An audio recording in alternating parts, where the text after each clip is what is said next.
How America's First States Joined the Union, 1787 to 1821. Picture this moment, December 7, 1787, Dover, Delaware. 30 men gather in a simple wooden building, their breath visible in the cold winter air. They hold in their hands a document that will change the world, the Constitution of the United States. With a unanimous vote, Delaware becomes the first state to ratify this revolutionary charter, earning forever the title the first state. But this was just the beginning. Over the next 34 years, 23 more states would join this unprecedented experiment in democracy, each bringing their own story of struggle, hope, and determination to become part of something greater than themselves. It is the story of how America was truly born, not in 1776 with the Declaration of Independence, but in the years that followed, as 13 colonies transformed themselves into states and welcomed new territories into their union. It's a story of fierce debates and close votes, of compromises and conflicts, of visionaries who dared to believe that a nation could be built on the consent of the governed rather than the divine right of kings. Delaware's path to statehood began long before that December day in Dover. This small territory, wedged between Pennsylvania and Maryland, had always been caught between larger powers. Initially settled by the Dutch and Swedes, and later claimed by the English, Delaware spent most of its colonial existence as the lower counties of Pennsylvania, governed by the same proprietor but maintaining its assembly. The decision to ratify the Constitution was not taken lightly. Delaware's leaders recognized that their small size made them vulnerable in a world dominated by larger states. The proposed Constitution offered protection through a federal system that would prevent any one state from dominating the others. The promise of equal representation in the Senate was particularly appealing to Delaware's delegates, who feared being overwhelmed by their larger neighbors. Caesar Rodney, Delaware's most famous patriot, had died 3 years earlier, but his spirit of independence lived on in the men who gathered in Dover. They debated for only 5 days before reaching their unanimous decision. Delaware would be the first to embrace this new form of government, the first to take the leap of faith that would create the United States of America. The ratification was more than a political act, it was a statement of faith in the future. Delaware's leaders believed that a strong federal government would protect their state's interests while preserving their right to self-governance. They were betting their future on an untested system, but they were willing to take that risk because they believed in the promise of America. Just 5 days after Delaware, Pennsylvania became the second state to ratify the Constitution. The decision came after intense debate in the Pennsylvania State House, the same building where the Declaration of Independence had been signed and the Constitution written. Pennsylvania's ratification was crucial because it was the largest and most populous state, and its approval gave legitimacy to the new government. The path to ratification was not smooth. Pennsylvania was deeply divided between Federalists, who supported the Constitution, and Anti-Federalists, who feared it gave too much power to the federal government. The debate raged in newspapers, taverns, and meeting halls across the state. Benjamin Franklin, now 81 years old and one of the most respected men in America, threw his support behind ratification, helping to sway public opinion. The ratifying convention met in Philadelphia from November 21 to December 12, 1787. The Federalists, led by James Wilson, argued that the Constitution would create a government strong enough to maintain order and prosperity while preserving individual liberty. The Anti-Federalists, led by Robert Whitehill, worried that the new government would become tyrannical and destroy the rights that Americans had fought to secure. The final vote was 46 to 23 in favor of ratification. Pennsylvania's approval was seen as a significant victory for the Federalists and helped build momentum for ratification in other states. The state's decision reflected the practical nature of its people. They wanted a government that would work, protect their commerce and industry, and secure their place in the world. New Jersey's ratification came just 6 days after Pennsylvania's, making it the third state to join the Union. The decision was unanimous, reflecting the state's desperate need for a stronger federal government. New Jersey had suffered significantly under the Articles of Confederation, which had left it at the mercy of its larger neighbors. The state's location between New York and Pennsylvania had made it a highway for commerce, but it had also made it vulnerable to economic exploitation.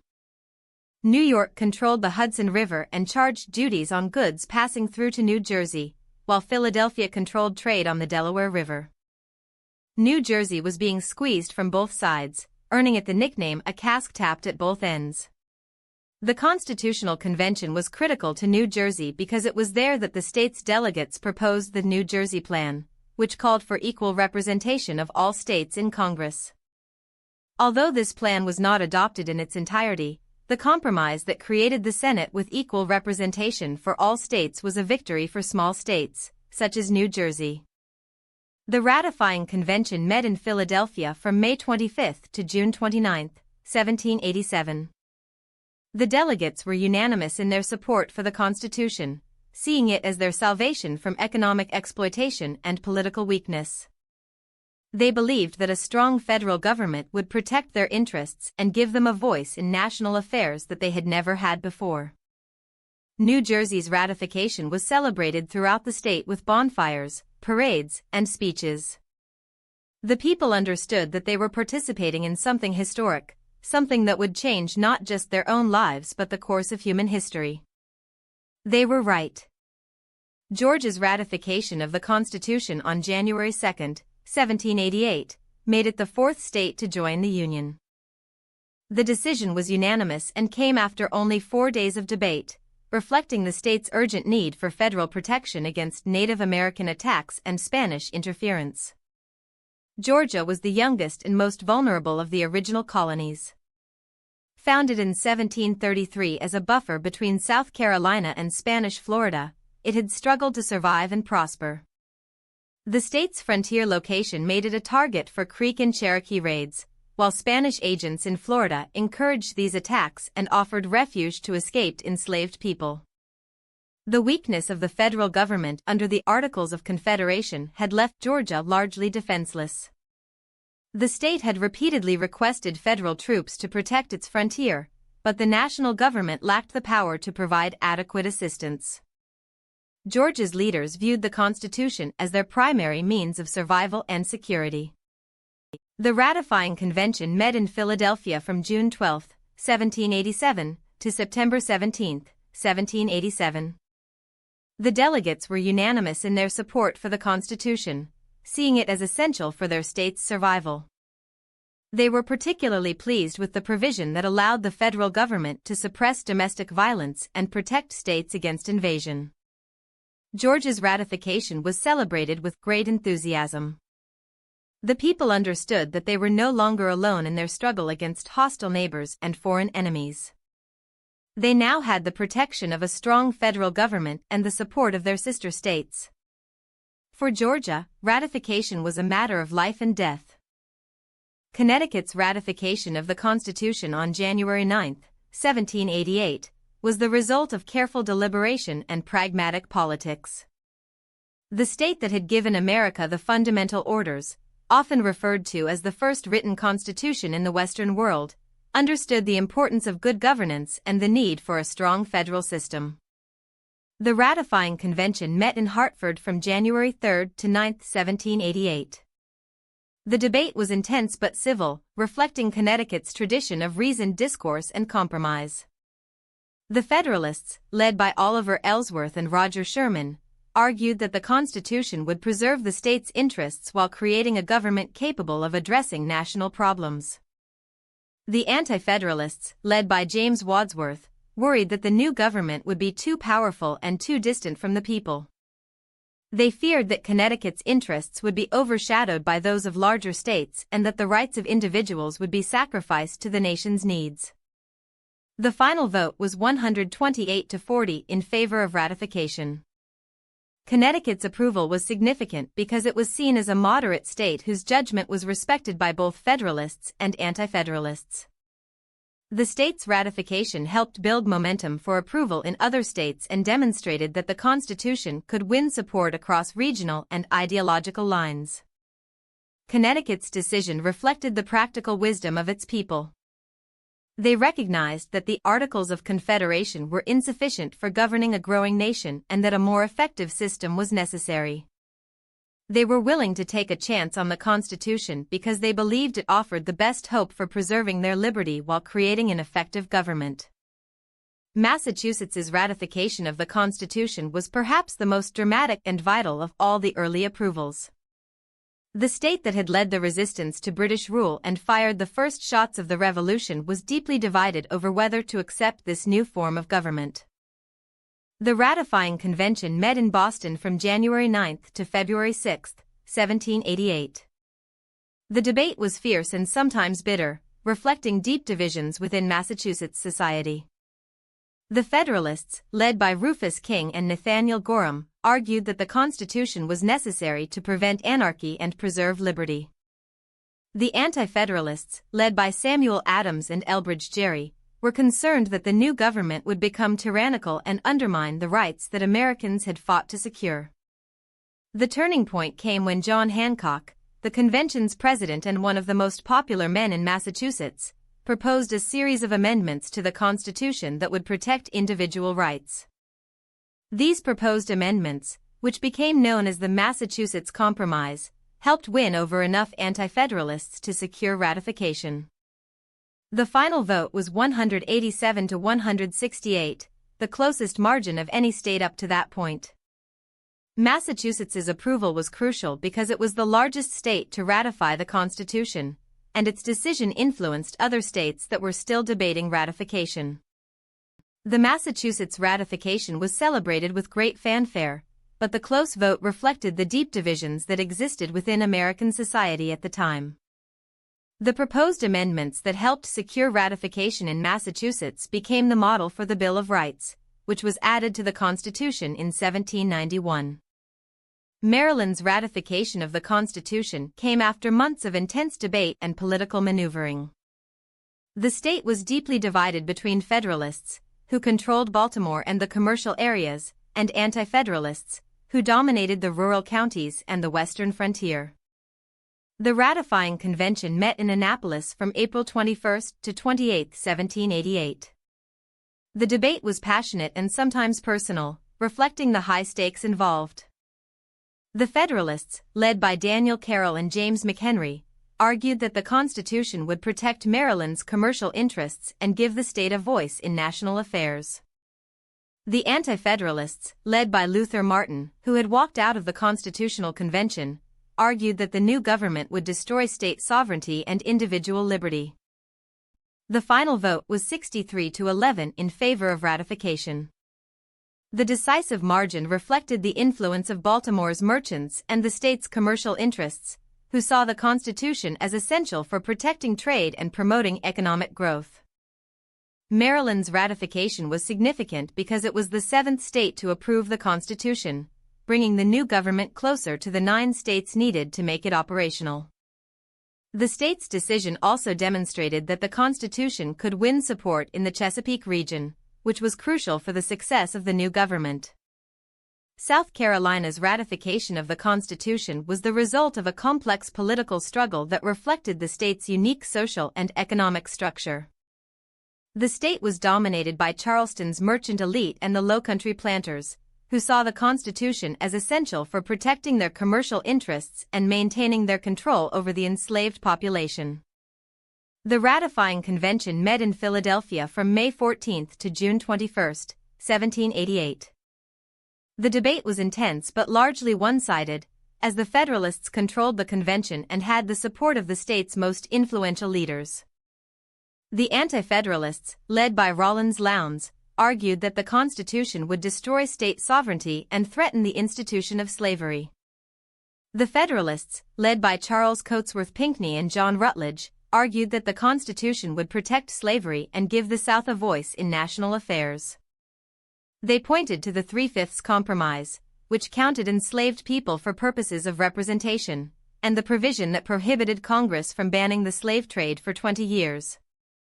The final vote was 149 to 73 in favor of ratification. South Carolina's approval was significant because it was the 8th state to ratify the Constitution, leaving only one more state needed to make the new government operational. New Hampshire's ratification of the Constitution on June 21, 1788, was the decisive ninth vote that made the new government operational. The state's approval came after months of delay and political maneuvering that reflected deep divisions within New Hampshire society. The first ratifying convention had met in Exeter in February 1788 but had adjourned without taking a vote when it became clear that the Anti-Federalists had a majority. The Federalists used the intervening months to build support for the Constitution, particularly in the commercial towns along the seacoast. The Second Convention met in Concord from June 18 to 21, 1788. The debate was intense and sometimes bitter, reflecting the high stakes involved. The Federalists, led by John Langdon and Nicholas Gilman, argued that the Constitution was necessary to protect New Hampshire's commercial interests and prevent the state from being overwhelmed by its larger neighbors. The Anti-Federalists, led by Joshua Atherton, argued that the Constitution would destroy state sovereignty and create a tyrannical government. They were particularly concerned about the lack of a Bill of Rights and the federal government's power to tax. The final vote was 57 to 47 in favor of ratification. New Hampshire's approval was celebrated throughout the nation because it made the Constitution operational and created the United States of America as we know it today. Virginia's ratification of the Constitution came just 4 days after New Hampshire's, but it was no less critical.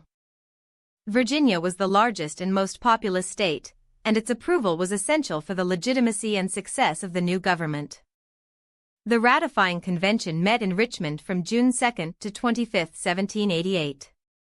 The debate was perhaps the most brilliant and comprehensive of any state, featuring some of the greatest orators and political thinkers in American history.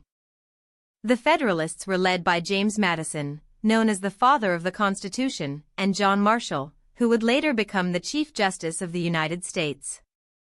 The Anti-Federalists were led by Patrick Henry, the great orator of the Revolution, and George Mason, the author of the Virginia Declaration of Rights.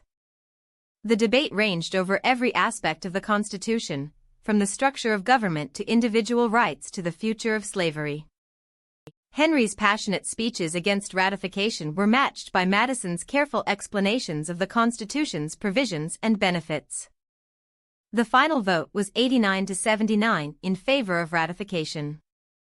Virginia's approval was crucial because it brought the largest state into the Union and demonstrated that the Constitution could win support even in states with strong anti-federalist traditions. New York's ratification of the Constitution was perhaps the most surprising of all, given the state's substantial anti-federalist majority and the opposition of Governor George Clinton. The state's approval came only after a brilliant campaign by Alexander Hamilton and the publication of the Federalist Papers. The ratifying convention met in Poughkeepsie from June 17 to July 26, 1788. The Anti-Federalists had a clear majority when the convention began, but the news of ratification by New Hampshire and Virginia gradually shifted the balance. Hamilton's brilliant advocacy and the practical arguments of other Federalists slowly won over enough delegates to secure ratification. The final vote was 30 to 27 in favor of ratification. New York's approval was essential because the state controlled the Hudson River and was crucial for communication between New England and the other states. Without New York, the new nation would have been divided and weakened. North Carolina initially rejected the Constitution at its first ratifying convention in Hillsborough in August 1788. The state's Anti-Federalists, led by Willie Jones, argued that the Constitution was dangerous to liberty and that a Bill of Rights was essential before they would consider ratification. The state remained outside the Union for over a year, watching as the new government began operations and Congress proposed the Bill of Rights. The pressure to join the Union gradually mounted as North Carolina found itself isolated and excluded from the benefits of the new government. A second ratifying convention met in Fayetteville from November 16 to 21, 1789. The promise of a Bill of Rights and the practical benefits of joining the Union had shifted public opinion in favor of ratification. The final vote was 194 to 77 in favor of joining the Union. Rhode Island was the last of the original 13 states to ratify the Constitution, holding out until May 29, 1790. The state's resistance was rooted in its tradition of independence and its fear that a strong federal government would erode its unique character. Rhode Island had refused to send delegates to the Constitutional Convention and had initially rejected ratification by popular referendum. The state's leaders, led by the Anti-Federalist Country Party, argued that the Constitution posed a threat to liberty and that Rhode Island would be better off independent. However, the state's isolation became increasingly costly as it was excluded from trade with other states and threatened with economic sanctions. The Federalists, led by the merchant interests in Providence and Newport, gradually gained support by arguing that ratification was necessary for the state's survival. The ratifying convention met in South Kingstown from March 1 to May 29, 1790. The final vote was 34 to 32 in favor of ratification, the closest margin of any state. Rhode Island's approval completed the ratification of the Constitution by all 13 original states. Vermont's admission to the Union as the 14th state was the result of a long struggle for recognition and independence. The territory had declared itself an independent republic in 1777, but its statehood was blocked by New York's claims to the territory and the opposition of other states. The Vermont Republic had operated successfully for 14 years, with its constitution, currency, and government. However, the Republic's leaders understood that their long-term security and prosperity depended on joining the Union. The breakthrough came when New York agreed to give up its claims to Vermont in exchange for 30,000. With this obstacle removed, Congress was willing to admit Vermont as a state to balance the admission of Kentucky as a slave state. Congress approved Vermont's admission to the Union on March 3, 1791, and the state officially became part of the Union on March 4, 1791. Vermont's constitution, which prohibited slavery and provided for universal male suffrage, was more democratic than those of most other states.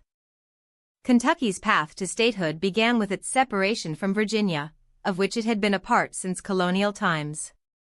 The territory's remoteness from the Virginia capital and its distinct interests led to growing demands for separate statehood. The process began in 1784 with the first of 10 conventions that would debate and plan for statehood. The major obstacles were Virginia's reluctance to give up the territory and the federal government's concerns about admitting new states. The breakthrough came when Virginia agreed to secede from Kentucky, and Congress passed the necessary legislation. Kentucky was admitted to the Union on June 1, 1792, as the 15th state and the first state west of the Appalachian Mountains. Kentucky's admission established important precedents for the admission of new states from federal territories. It also demonstrated that the Union could expand westward while maintaining its federal structure. Tennessee's admission to the Union was more contentious than Kentucky's due to disputes over the territory's population and political control. The territory, originally part of North Carolina, had been ceded to the federal government in 1790. The territorial government, led by William Blount, worked to meet the requirements for statehood, including conducting a census that showed the territory had the required 60,000 inhabitants. However, Federalists in Congress questioned the census and opposed admission because they expected Tennessee to support the Democratic-Republican Party. Despite the opposition, Tennessee was admitted to the Union on June 1, 1796, as the 16th state. The admission was approved by a narrow margin in the House of Representatives, reflecting the growing partisan divisions in American politics. Tennessee's admission continued the pattern of westward expansion, demonstrating that new states could be created from federal territories. It also showed that political considerations would play an increasingly important role in the admission of new states. Ohio's admission to the Union was complicated by political disputes and technical errors that weren't resolved until 1953. The territory had met the requirements for statehood by 1802, with a population well over the required 60,000 inhabitants. The Constitutional Convention met in Chillicothe from November 1 to 29, 1802, and drafted a constitution that was approved without being submitted to the people for ratification. The Constitution was sent to Congress, which approved statehood on February 19, 1803. However, Congress never passed a formal resolution admitting Ohio to the Union, leading to confusion about the exact date of statehood. The issue wasn't resolved until 1953, when Congress retroactively recognized March 1, 1803, as Ohio's admission date. Ohio's admission was significant because it was the first state created entirely from the Northwest Territory and established precedents for the admission of other Midwest states. Louisiana's admission to the Union was the direct result of the Louisiana Purchase of 1803, which doubled the size of the United States. The territory's unique legal and cultural heritage, based on French and Spanish colonial traditions, raised questions about how it would fit into the American federal system. The territory was organized in 1805, with New Orleans as its capital. The population was diverse, including French Creoles, Spanish colonists, American settlers, free people of color, and enslaved Africans. This diversity created challenges for territorial government and statehood. The War of 1812 accelerated Louisiana's path to statehood as the federal government recognized the strategic importance of the Mississippi River and the Port of New Orleans. The territory's loyalty was demonstrated during the Battle of New Orleans in 1815. Louisiana was admitted to the Union on April 30, 1812, as the 18th state. The admission was controversial because of the territory's unique legal system, based on civil law rather than common law, and its large population of French-speaking Catholics. Indiana's path to statehood was relatively straightforward compared to some other territories. The territory was organized in 1800 from part of the Northwest Territory, with William Henry Harrison as its first territorial governor. The territory's population grew rapidly as settlers poured in from the eastern states, attracted by fertile land and economic opportunities. The defeat of Tecumseh's Confederation at the Battle of Tippecanoe in 1811 removed the threat of Native American resistance, paving the way for more land to be settled. Indiana's Constitutional Convention met in Corydon from June 10 to 29, 1816. The Constitution that was drafted prohibited slavery, provided for public education, and established a democratic form of government. Indiana was admitted to the Union on December 11, 1816, as the 19th state. The admission continued the pattern of creating new states from the Northwest Territory and demonstrated the success of the federal system in accommodating westward expansion. Mississippi's admission to the Union was part of the expansion of slavery into the Southwest. The territory was established in 1798 from lands ceded by Georgia and South Carolina, and its economy was primarily based on cotton cultivation, which relied heavily on enslaved labor. The territory's population grew rapidly as planters moved in with their enslaved workers to establish cotton plantations. The defeat of the Creek Indians at the Battle of Horseshoe Bend in 1814 removed the threat of Native American resistance and opened more land for settlement. Mississippi's Constitutional Convention met in Washington, Mississippi, from July 7 to August 15, 1817. The Constitution that was drafted protected slavery and established a government dominated by the planter class. Mississippi was admitted to the Union on December 10, 1817, as the 20th state. The admission balanced the earlier admission of Indiana as a free state and maintained the balance between enslaved persons and free states in the Senate. Illinois' path to statehood was complicated by disputes over slavery and the state's northern boundary. The territory was organized in 1809 from part of the Indiana Territory, but its population grew slowly due to the threat of Native American attacks and the limited transportation options. The War of 1812 removed the threat of British-supported Native American resistance, and the territory's population began to grow more rapidly. However, there was significant support for slavery in the southern part of the territory, which created political complications. Illinois' Constitutional Convention met in Kaskaskia from August 3 to 26, 1818. The Constitution that was drafted prohibited slavery but allowed existing indentured servants to complete their terms of service. Illinois was admitted to the Union on December 3, 1818, as the 21st state. The admission was significant because it extended the northern boundary of the state to include the site of present-day Chicago, which would become one of America's greatest cities. Alabama's admission to the Union was part of the expansion of the Cotton Kingdom into the southwestern United States. The territory was organized in 1817 from part of the Mississippi Territory, and its economy was based on cotton cultivation, which relied heavily on enslaved labor. The territory's population grew rapidly as planters moved in with their enslaved workers to establish cotton plantations. The removal of the Creek Indians after the War of 1812 opened vast areas of fertile land for settlement. Alabama's Constitutional Convention met in Huntsville from July 5 to August 2, 1819. The Constitution that was drafted protected slavery and established a government that reflected the interests of the planter class. Alabama was admitted to the Union on December 14, 1819, as the 22nd state.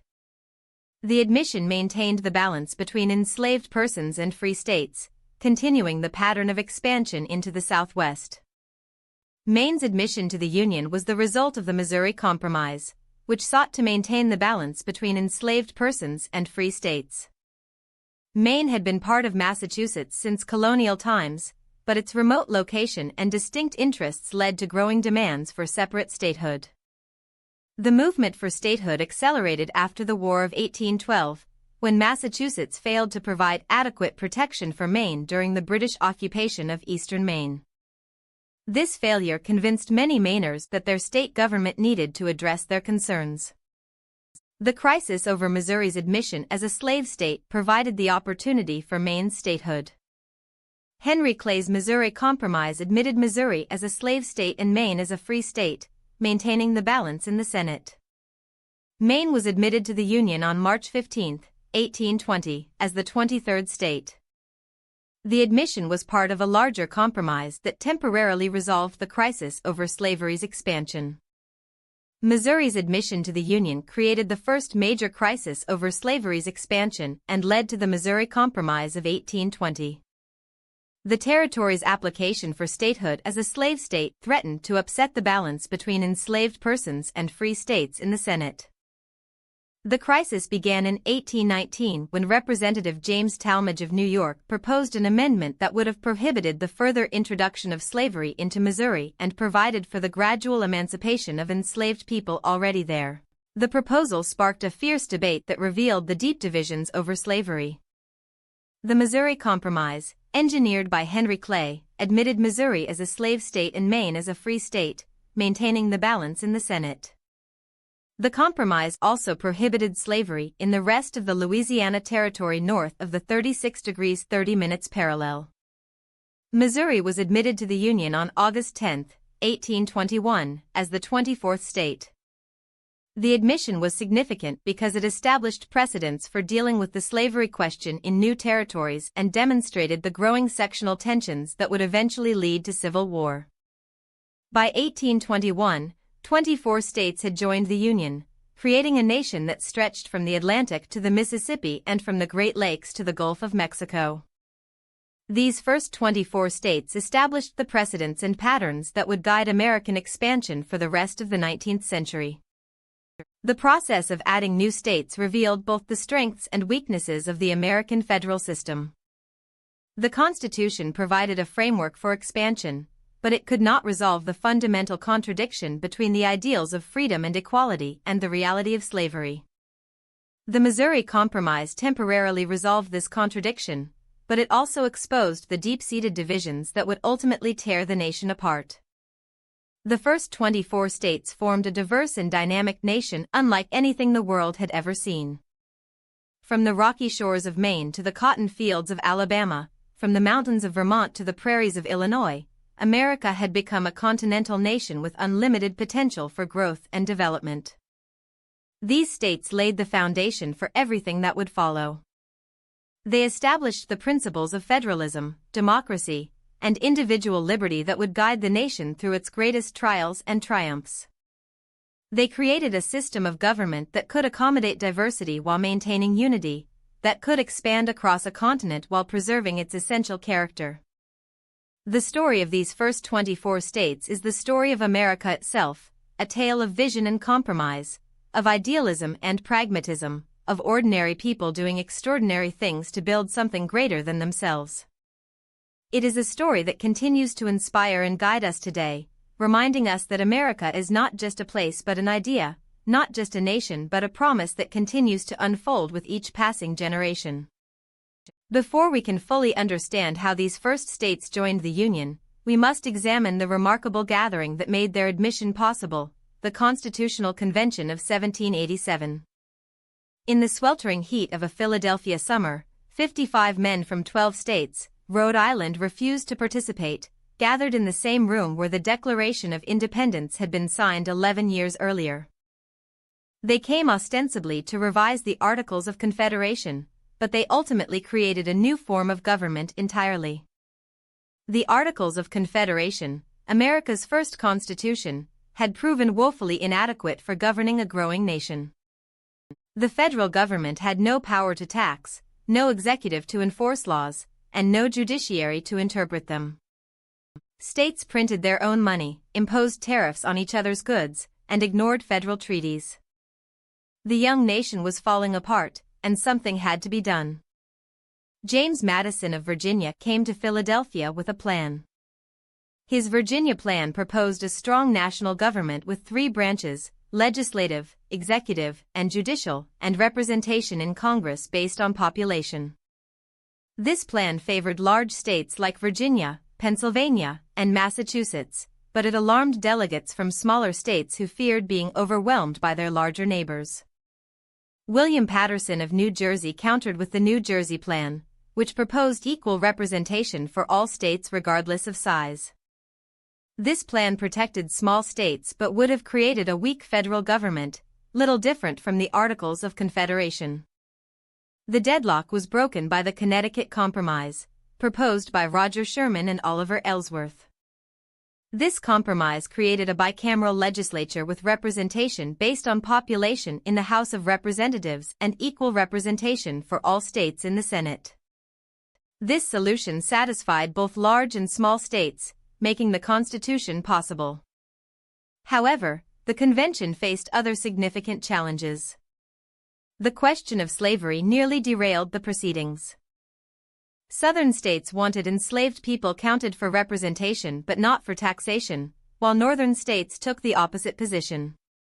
The 3/5 compromise counted enslaved people as 3/5 of a person for both representation and taxation, a morally repugnant solution that nevertheless kept the convention from collapsing. The delegates also debated the powers of the federal government, the method of electing the president, and the process for admitting new states. Article 4, Section 3 of the Constitution granted Congress the power to admit new states, but it provided few details about how this process would be implemented. The delegates assumed that new states would be created from federal territories, but they could not foresee all the complications that would arise. When the convention finished its work on September 17, 1787, the delegates had created a document that was both a work of genius and a series of compromises. The Constitution established a federal system that balanced national and state power, created a government strong enough to function effectively, and provided a framework for expansion that would allow the nation to grow from 13 states to 50. The ratification of the Constitution was not a foregone conclusion. The document had to be approved by specially elected conventions in at least 9 of the 13 states before it could take effect. This requirement sparked a significant national debate about the nature of government, individual rights, and the country's future. The supporters of the Constitution, who called themselves Federalists, argued that the new government was necessary to preserve liberty and prevent anarchy. They pointed to Shays' Rebellion in Massachusetts, where debt-ridden farmers had taken up arms against the state government, as evidence that the Articles of Confederation were too weak to maintain order. The opponents of the Constitution, known as Anti-Federalists, argued that the new government was too powerful and would undermine the liberty that Americans had fought to secure. They worried that the president would become a king, that Congress would impose crushing taxes, and that the federal courts would override state laws. The debate was conducted in newspapers, pamphlets, and public meetings throughout the country. The most famous contribution to this debate was the Federalist Papers, a series of 85 essays written by Alexander Hamilton, James Madison, and John Jay under the pseudonym Publius. These essays, published in New York newspapers, provided a detailed defense of the Constitution and remain the most authoritative explanation of the document's meaning and purpose. The Anti-Federalists also produced essential writings, including the essays of Brutus, probably Robert Yates of New York, and the Federal Farmer, probably Richard Henry Lee of Virginia. These essays raised essential questions about the Constitution's potential for abuse and the need for a Bill of Rights to protect individual liberty. The ratification process revealed the diversity of American society and the strength of American democracy. In some states, such as Delaware and New Jersey, ratification was swift and unanimous. In others, like Massachusetts and Virginia, the debate was long and contentious. The close votes in several states showed that Americans were deeply divided about the kind of government they wanted. The promise of a Bill of Rights, first proposed in Massachusetts and later adopted by other states, was crucial to securing ratification. Many Americans were willing to accept the Constitution only if it included explicit protections for individual rights. This promise was kept when the first Congress proposed 12 amendments to the Constitution, 10 of which were ratified as the Bill of Rights in 1791. Delaware's unanimous ratification of the Constitution on December 7, 1787, was the culmination of a remarkable political journey. The state that would become known as the first state had always been caught between larger powers, and its leaders understood that their survival depended on being part of a strong union. A constant struggle marked Delaware's colonial history as it sought independence and identity. Initially settled by the Dutch as part of New Netherland, the territory was conquered by the English in 1664 and subsequently granted to William Penn as part of the colony of Pennsylvania. However, the lower counties, as Delaware was then known, maintained their assembly and gradually developed a separate identity from Pennsylvania. The relationship with Pennsylvania was always uneasy. Delaware's leaders resented being governed by Philadelphia and sought to establish their colonial government. In 1704, Penn granted Delaware its assembly, though it remained under Pennsylvania's governor until the Revolution. This experience of semi-independence prepared Delaware for statehood and gave its leaders confidence in their ability to govern themselves. During the Revolutionary War, Delaware played a crucial role despite its small size. The state's Continental regiments, known as the Delaware Blues, fought with distinction in battles from Long Island to Yorktown. Caesar Rodney's famous ride to Philadelphia to cast Delaware's vote for independence became one of the most celebrated acts of the Revolution. But it was Delaware's role in the Constitutional Convention that truly shaped its path to statehood. The state's delegates, led by John Dickinson, known as the penman of the Revolution, played a crucial role in the debates. Dickinson had written the Articles of Confederation and understood their weaknesses better than most. He was a strong supporter of the Constitution and helped persuade other delegates to support ratification. Delaware's ratifying convention met in Dover from December 3 to 7, 1787. The 30 delegates represented all 3 counties and included some of the state's most prominent leaders.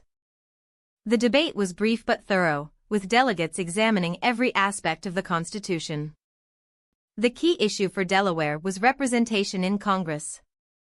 The state's small size made it vulnerable to domination by larger states. However, the Connecticut Compromise addressed this concern by giving all states equal representation in the Senate. Delaware's delegates were satisfied that their interests would be protected under the new system. The unanimous vote for ratification reflected Delaware's pragmatic approach to politics. The state's leaders understood that they had more to gain than lose from joining the Union. A strong federal government would protect Delaware from foreign enemies, regulate interstate commerce, and provide a framework for westward expansion. Delaware's ratification was celebrated throughout the state with bonfires, parades, and speeches. The people understood that they were participating in something historic, something that would change not just their own lives but the course of human history. They were right to celebrate, for Delaware had just become the first state in the United States. Pennsylvania's ratification of the Constitution was far more contentious than Delaware's, reflecting the state's size, diversity, and political complexity. As the largest and most populous state, Pennsylvania's approval was crucial for the success of the new government. However, the state was deeply divided between urban and rural interests, as well as between Federalists and Anti-Federalists, and among different ethnic and religious groups. The state's path to ratification began even before the Constitutional Convention ended. Pennsylvania's delegates to the convention, led by James Wilson and Gouverneur Morris, were strong supporters of the new government. Wilson, in particular, had played a crucial role in drafting the Constitution and was one of its most articulate defenders. But Pennsylvania also had strong anti-federalist sentiment, particularly in the western counties and among German immigrants who feared that a strong federal government would threaten their religious and cultural autonomy. The Anti-Federalists were led by men such as Robert Whitehill and William Findley, who argued that the Constitution represented a betrayal of the principles of the Revolution. The ratifying convention was called quickly, perhaps too quickly for the Anti-Federalists to organize effectively. The Pennsylvania Assembly voted to call the convention on September 28, 1787, just 11 days after the Constitutional Convention had ended. This haste led to charges that the Federalists were trying to rush ratification before opposition could develop. The election of delegates to the ratifying convention was a hotly contested process. The Federalists had the advantage of organization and the support of most newspapers, but the Anti-Federalists had strong grassroots support in many areas. The final result gave the Federalists a clear majority, but the Anti-Federalists had enough support to make their voices heard. The ratifying convention met in Philadelphia from November 21 to December 12, 1787. The debate was intense and sometimes bitter, with both sides presenting detailed arguments about the Constitution's merits and dangers. James Wilson led the Federalist defense, arguing that the Constitution would create a government strong enough to maintain order and prosperity while preserving individual liberty. The Anti-Federalists, led by Robert Yates and others, raised important questions about the Constitution's potential for abuse. They worried that the president would become too powerful, that Congress would impose crushing taxes, and that the federal courts would override state laws. Most importantly, they argued that the Constitution lacked a Bill of Rights to protect individual liberty. The debate over a Bill of Rights was particularly intense in Pennsylvania. The state's 1776 Constitution included a detailed Declaration of Rights, and many Pennsylvanians expected the federal Constitution to do the same. Wilson argued that a Bill of Rights was unnecessary because the federal government had only limited powers, but this argument failed to convince many delegates. The final vote was 46 to 23 in favor of ratification. The margin was decisive, but the minority was significant enough to show that Pennsylvania was deeply divided. The Anti-Federalist delegates published a dissenting opinion that became one of the most influential Anti-Federalist documents, helping to shape opposition to the Constitution in other states. Pennsylvania's ratification was celebrated with great fanfare in Philadelphia, but the celebrations could not hide the deep divisions that the debate had revealed. The state's approval was crucial to the success of the Constitution, but it also indicated that the new government would face significant opposition from the outset. New Jersey's unanimous ratification of the Constitution reflected the state's desperate need for a stronger federal government. Located between the powerful states of New York and Pennsylvania, New Jersey had suffered significantly under the Articles of Confederation and saw the Constitution as its salvation. The state's problems under the Articles were severe and immediate. New York controlled the Hudson River and charged duties on goods passing through to New Jersey, while Pennsylvania controlled trade on the Delaware River. New Jersey was being economically strangled by its neighbors, earning it the nickname a cask tapped at both ends. The state's financial situation was equally dire. New Jersey had borrowed heavily to finance the Revolutionary War, but it had no reliable source of revenue to pay its debts. The federal government under the Articles could not help because it had no power to tax. New Jersey's leaders viewed the Constitution as their primary means of economic survival.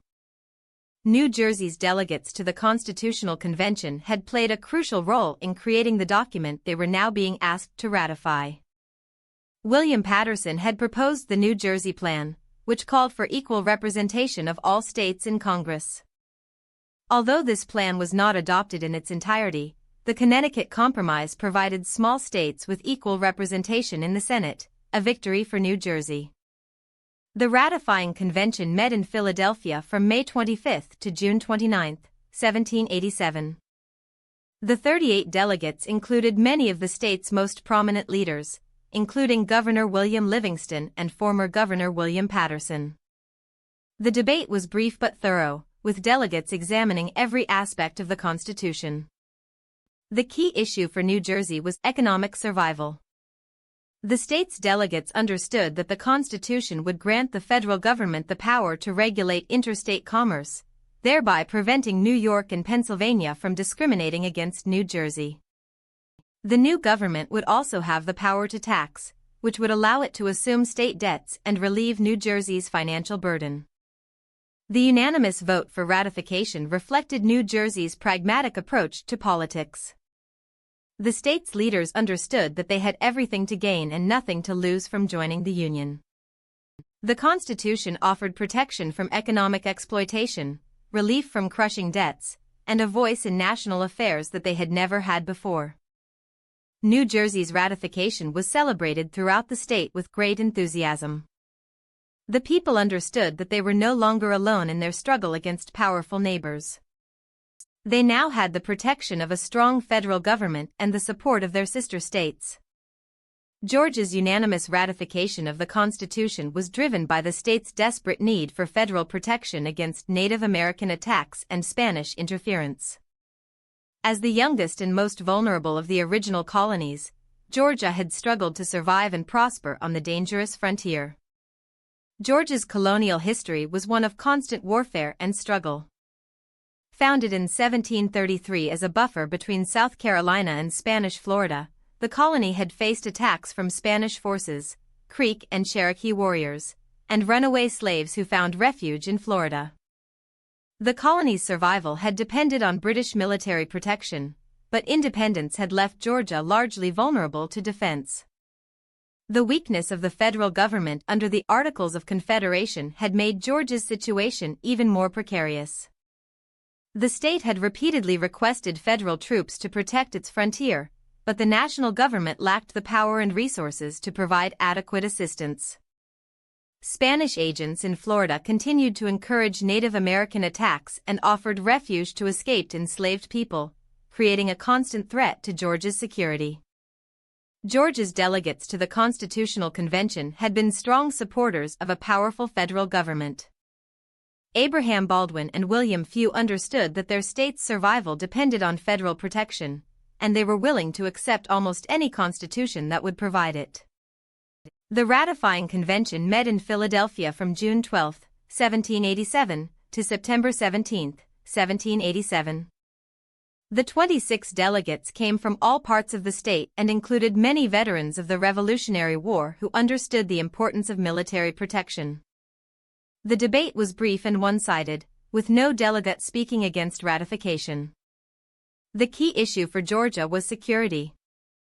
The Constitution gave the federal government the power to maintain an army and navy, to suppress domestic violence, and to protect states against invasion.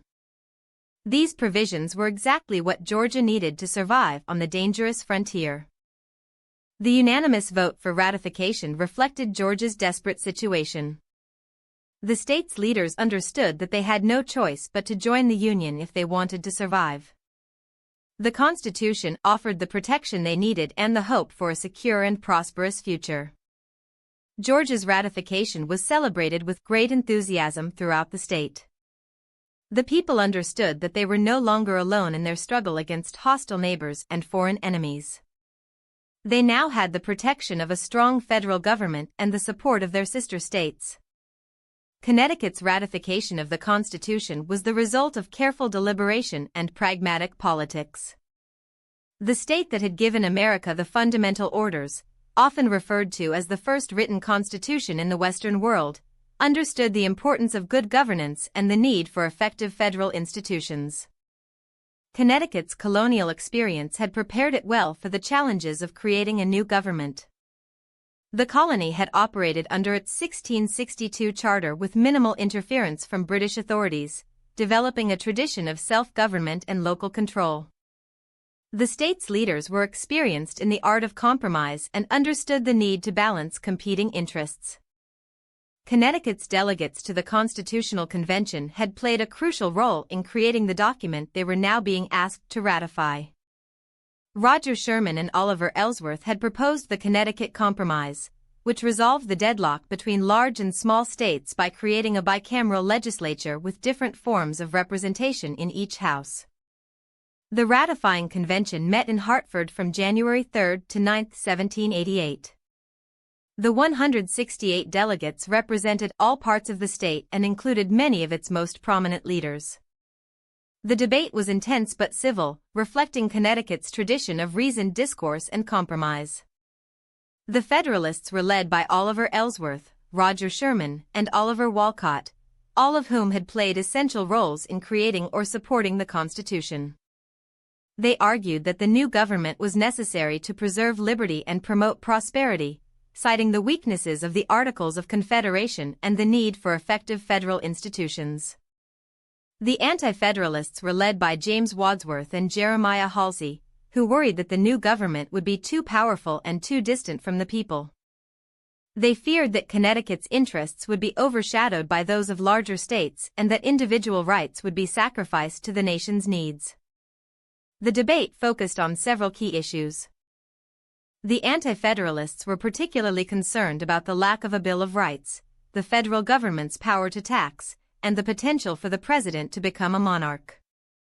The Federalists responded that the Constitution contained adequate safeguards against abuse and that a Bill of Rights was unnecessary because the federal government had only limited powers. The final vote was 128 to 40 in favor of ratification. Connecticut's approval was significant because it was seen as a moderate state whose judgment was respected by both Federalists and Anti-Federalists. The state's ratification helped build momentum for approval in other states and demonstrated that the Constitution could win support across regional and ideological lines. Connecticut's ratification was celebrated throughout the state, but the celebrations were tempered by recognition of the challenges ahead. The state's leaders understood that creating the Constitution was only the first step. Making it work would require continued effort and compromise. Massachusetts's ratification of the Constitution was perhaps the most dramatic and vital of all the early approvals. The state that had led the resistance to British rule and fired the first shots of the Revolution was deeply divided over whether to accept this new form of government. Massachusetts had a proud tradition of resistance to authority and a deep suspicion of powerful government. The state had led the opposition to British taxation in the 1760s and 1770s, and many of its citizens feared that the Constitution would create a government as oppressive as the one they had fought to overthrow. The state's recent experience with Shays' Rebellion had created additional tensions. In 1786 to 1787, debt-ridden farmers led by Daniel Shays had taken up arms against the state government, closing courts and threatening to march on Boston. The rebellion had been suppressed, but it had revealed deep divisions within Massachusetts society between creditors and debtors, between Eastern merchants and Western farmers. The ratifying convention met in Boston from January 9 to February 6, 1788. The 355 delegates represented all parts of the state and included many veterans of both the Revolution and Shays' Rebellion. The debate was fierce and sometimes bitter, reflecting the high stakes involved and the deep divisions within the state. The Federalists were led by Rufus King, Nathaniel Gorham, and Fisher Ames, all articulate defenders of the Constitution. They argued that the new government was necessary to prevent anarchy and preserve liberty, citing Shays' Rebellion as evidence that the Articles of Confederation were insufficient to maintain order. The Anti-Federalists were led by Samuel Adams, the great organizer of the Boston Tea Party, and Elbridge Gerry, who had refused to sign the Constitution at the Philadelphia Convention. They argued that the new government would become tyrannical and destroy the rights that Americans had fought to secure.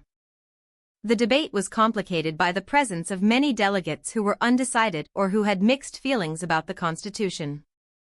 These men, many of them from the western counties that had supported Shays' rebellion, held the balance of power in the convention. The turning point came when John Hancock, the convention's president and one of the most popular men in Massachusetts, proposed a series of amendments to the Constitution that would protect individual rights. Hancock had remained silent during most of the debate, but his intervention was crucial due to his enormous popularity and prestige. The proposed amendments, which became known as the Massachusetts Compromise, included provisions for freedom of speech, religion, and the press, protection against unreasonable searches and seizures, and guarantees of trial by jury. These amendments helped win over enough anti-federalists to secure ratification. Samuel Adams, who had been one of the leading opponents of the Constitution, was persuaded to support ratification after Hancock's intervention. Adams's support was crucial due to his reputation as a defender of liberty and his influence among the ordinary people. The final vote was 187 to 168 in favor of ratification. The margin was narrow, but it was enough to bring Massachusetts into the Union. The state's approval was crucial because it was the largest state to ratify the Constitution, and its decision influenced other states that were still debating ratification. Massachusetts's ratification was celebrated with great fanfare in Boston, but the close vote reflected the deep divisions that existed within American society. The proposed amendments that helped secure ratification in Massachusetts became the model for the Bill of Rights, which was added to the Constitution in 1791. Maryland's ratification of the Constitution came after months of intense debate that reflected the state's complex social and economic structure.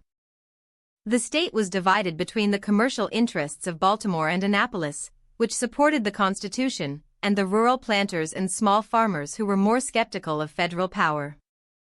Maryland's colonial experience had been shaped by its position as a proprietary colony owned by the Calvert family.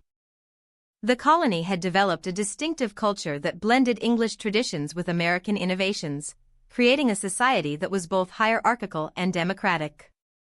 The state's leaders were experienced in the art of compromise and understood the need to balance competing interests. Maryland's delegates to the Constitutional Convention had played essential roles in creating the document they were now being asked to ratify. Daniel Carroll had been a strong supporter of the Constitution, while Luther Martin had become one of its most vocal opponents, walking out of the convention before it finished its work. The ratifying convention met in Annapolis from April 21 to 28, 1788. The 74 delegates represented all parts of the state and included many of its most prominent leaders. The debate was passionate and sometimes personal, reflecting the high stakes involved and the deep divisions within the state. The Federalists were led by Daniel Carroll, James McHenry, and William Paca, all of whom had played essential roles in Maryland politics. They argued that the Constitution would protect Maryland's commercial interests and give the state a voice in national affairs. They highlighted the weaknesses of the Articles of Confederation and the need for effective federal institutions.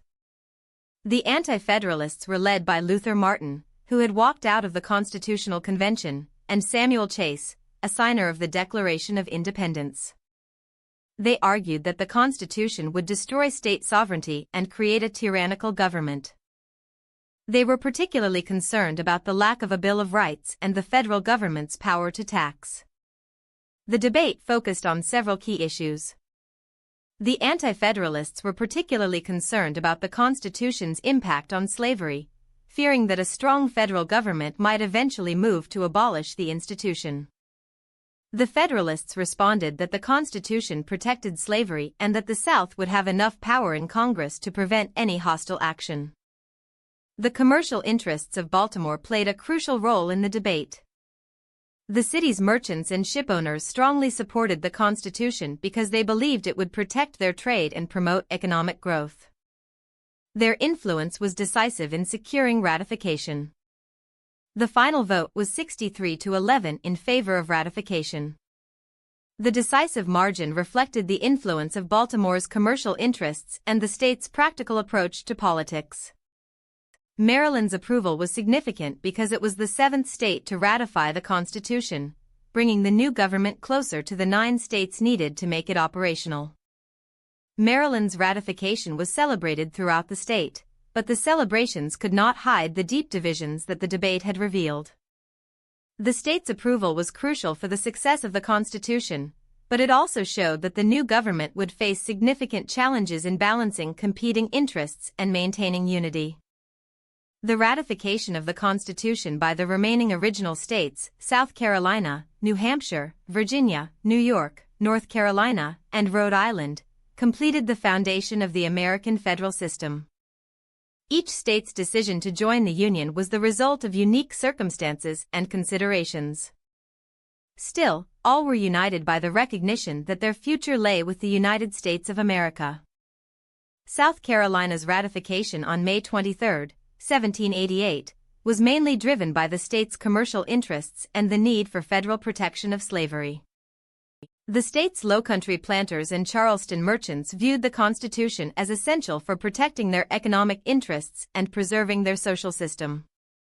The final vote of 149-73 reflected the dominance of these interests over the backcountry farmers, who were more skeptical of federal power. New Hampshire's ratification on June 21, 1788, was the decisive 9th vote that made the Constitution operational. The state's decision came after months of delay and political maneuvering, reflecting deep divisions within New Hampshire society. The final vote of 57-47 was the closest of any state up to that point, showing that even in this crucial moment, Americans remained deeply divided about their future. Virginia's ratification on June 25, 1788, was perhaps the most significant of all, given the state's size and influence. The ratifying convention featured some of the most significant debates in American political history, with James Madison and Patrick Henry leading the opposing sides. The final vote of 89-79 brought the largest state into the Union and demonstrated that the Constitution could win support even in states with strong anti-federalist traditions. New York's ratification on July 26, 1788, was perhaps the most surprising because of the state's substantial anti-federalist majority. Alexander Hamilton's brilliant advocacy and the publication of the Federalist Papers gradually shifted opinion in favor of ratification. The final vote of 30-27 brought a crucial state into the Union and completed the ratification by the Central States. North Carolina initially rejected the Constitution in August 1788 but reconsidered after being promised a Bill of Rights. The state's second ratifying convention approved the Constitution on November 21, 1789, by a vote of 194-77. Rhode Island held out until May 29, 1790, finally ratifying by the narrow margin of 34-32. These final ratifications completed the union of the original 13 states. The admission of Vermont, Kentucky, Tennessee, Ohio, Louisiana, Indiana, Mississippi, Illinois, Alabama, Maine, and Missouri between 1791 and 1821 established the precedents and procedures for American expansion. Each admission was unique, but all followed the basic pattern established by the Northwest Ordinance of 1787. Vermont's admission in 1791 resolved a long-standing dispute over the territory's status and established the precedent for admitting states that had not been part of the original 13 colonies. Kentucky's admission in 1792 showed that states could be carved out of existing states with the consent of the parent state. Tennessee's admission in 1796 demonstrated that states could be created from federal territories. The admission of Ohio in 1803 established the precedent for creating states from the Northwest Territory, while Louisiana's admission in 1812 showed that states could be created from purchased territories with different legal and cultural traditions. The admissions of Indiana, Illinois, Mississippi, and Alabama continued the pattern of westward expansion and demonstrated the success of the federal system in accommodating growth. The Missouri Compromise of 1820 to 1821, which admitted Maine as a free state and Missouri as a slave state, revealed the growing tensions over slavery that would eventually tear the nation apart. The compromise temporarily resolved these tensions but also established the precedent of balancing the interests of enslaved persons and free states. This dynamic would dominate American politics for the next 40 years. The admission of the first 24 states to the Union between 1787 and 1821 laid the foundation for American federalism. It established the precedents that would guide the nation's expansion for the remainder of the 19th century. These states created a diverse and dynamic nation that stretched from the Atlantic to the Mississippi and from the Great Lakes to the Gulf of Mexico. The process of creating these states revealed both the strengths and weaknesses of the American system. The Constitution provided a framework for expansion and self-government, but it could not resolve the fundamental contradiction between the ideals of freedom and equality and the reality of slavery. The compromises that made expansion possible also stored up problems for the future. The first 24 states established the principles and practices that would define American democracy: federalism, which balanced national and state power, representation that reflected both population and state equality, and a system of government that could accommodate diversity while maintaining unity. These principles were tested by the Civil War but survived to guide the nation through its continued expansion and development. The story of these first 24 states is the story of America itself, a tale of vision and compromise, of idealism and pragmatism, of ordinary people doing extraordinary things to build something greater than themselves. It is a story that continues to inspire and guide us today, reminding us that America is not just a place but an idea, not just a nation but a promise that continues to unfold with each passing generation. These states laid the foundation for everything that would follow. They established the precedents for admitting new states, the procedures for territorial government, and the principles of federal democracy that would guide the nation through its greatest trials and triumphs. They created a system of government that could expand across a continent while preserving its essential character, that could accommodate diversity while maintaining unity, and that could adapt to changing circumstances while remaining true to its founding ideals. The legacy of these first 24 states lives on in every aspect of American government and society. From the equal representation of states in the Senate to the federal system that balances national and local power, from the Bill of Rights that protects individual liberty to the procedures for admitting new states, the decisions made in these early years continue to shape American life today. As we look back on this remarkable period in American history, we are reminded of the courage and vision of the men and women who created these states and built this nation. They faced enormous challenges and made difficult choices. Still, they never lost sight of their goal: to create a nation based on the consent of the governed, dedicated to the proposition that all men are created equal, and committed to the pursuit of happiness for all its citizens. Their legacy is our inheritance, and their example is our inspiration. The story of how America's first states joined the Union is not just history, it is a continuing reminder of what Americans can accomplish when they work together toward a common goal, when they are willing to compromise without abandoning their principles, and when they dare to build something new and better for themselves and their posterity. To understand how the first states beyond the original 13 joined the Union, we must examine one of the most critical but least celebrated documents in American history, the Northwest Ordinance of 1787. Passed by the Continental Congress under the Articles of Confederation, this remarkable law established the framework for American territorial expansion and created the template that would guide the admission of 37 new states over the next 172 years.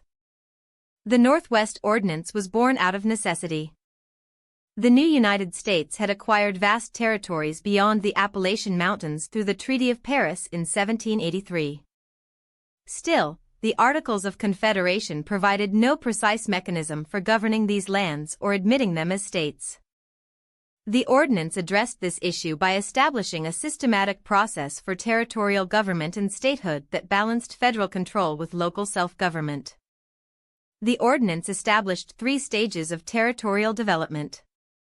In the first stage, Congress would appoint a territorial governor, secretary, and 3 judges to govern the territory.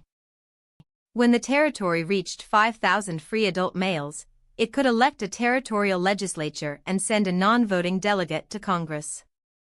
When the population reached 60,000 free inhabitants, the territory could apply for statehood and be admitted to the Union on an equal footing with the original states in all respects whatever. This phrase, equal footing, was revolutionary. It meant that new states would have the same rights and powers as the original 13, with equal representation in the Senate and proportional representation in the House of Representatives. There would be no colonial relationship between the old and new states, and no second-class citizenship for Western territories. This principle of equality was crucial to the success of American expansion and helped create a truly continental nation. The Northwest Ordinance also established essential principles that would guide American development. It guaranteed freedom of religion, trial by jury, and public education. Most importantly, it prohibited slavery in the Northwest Territory, establishing a precedent that would shape the national debate over slavery for the next 70 years. The ordinance created 5 potential states from the Northwest Territory: Ohio, Indiana, Illinois, Michigan, and Wisconsin. These states would become the heart of American industrial development and the backbone of the Union during the Civil War. The principles established by the Northwest Ordinance would guide the admission of all subsequent states, from Louisiana to Hawaii. The success of the early state admissions was closely tied to Alexander Hamilton's financial revolution, which established the economic foundation for American expansion.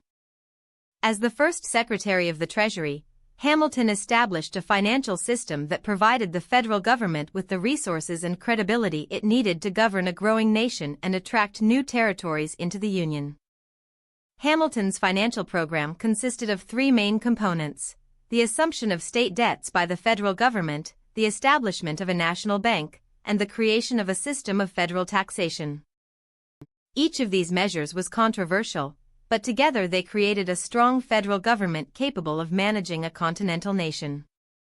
The assumption of state debts was particularly important for the early state admissions. Many states had borrowed heavily to finance the Revolutionary War and were struggling to pay their debts. By assuming these debts, the federal government relieved the states of a crushing financial burden and demonstrated the benefits of union. This policy was significant for states like South Carolina and Massachusetts, which had large war debts, and it helped secure their support for the Constitution. The creation of the first Bank of the United States provided the federal government with a reliable source of credit and a means of managing the national debt. The bank also facilitated interstate commerce by providing a stable currency and credit system that spanned the entire nation. It was crucial for the development of Western territories, which needed access to Eastern capital and markets. Hamilton's system of federal taxation, based primarily on tariffs and excise taxes, gave the federal government a reliable source of revenue that was independent of the states.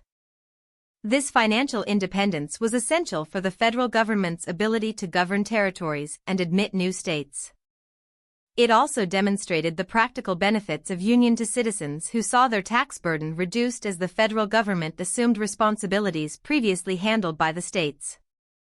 The success of Hamilton's financial system helped attract new territories to the Union. Louisiana's leaders, for example, were impressed by the federal government's financial stability and saw admission to the Union as a way to gain access to American credit and markets. Similarly, the territories carved from the Northwest Territory were attracted by the federal government's ability to provide infrastructure, military protection, and economic development. The Louisiana Purchase of 1803 was the most significant single event in American territorial expansion, nearly doubling the nation's size and creating the possibility for a truly continental empire. The purchase also raised fundamental questions about the Constitution, the nature of the Union, and the future of slavery that would shape American politics for the next 60 years. France had claimed the Louisiana Territory since the 17th century, but it was ceded to Spain in 1762 as part of the settlement of the 7 Years' War. The territory was sparsely populated and economically underdeveloped, but it controlled the mouth of the Mississippi River, which was crucial for American commerce and trade. Western farmers depended on the Mississippi to transport their crops to market, and any foreign power that controlled New Orleans could strangle American economic development. The crisis began in 1800 when Napoleon secretly acquired Louisiana from Spain as part of his plan to rebuild the French Empire in North America. When Americans learned of the transfer in 1802, they were alarmed by the prospect of having the powerful French military on their western border.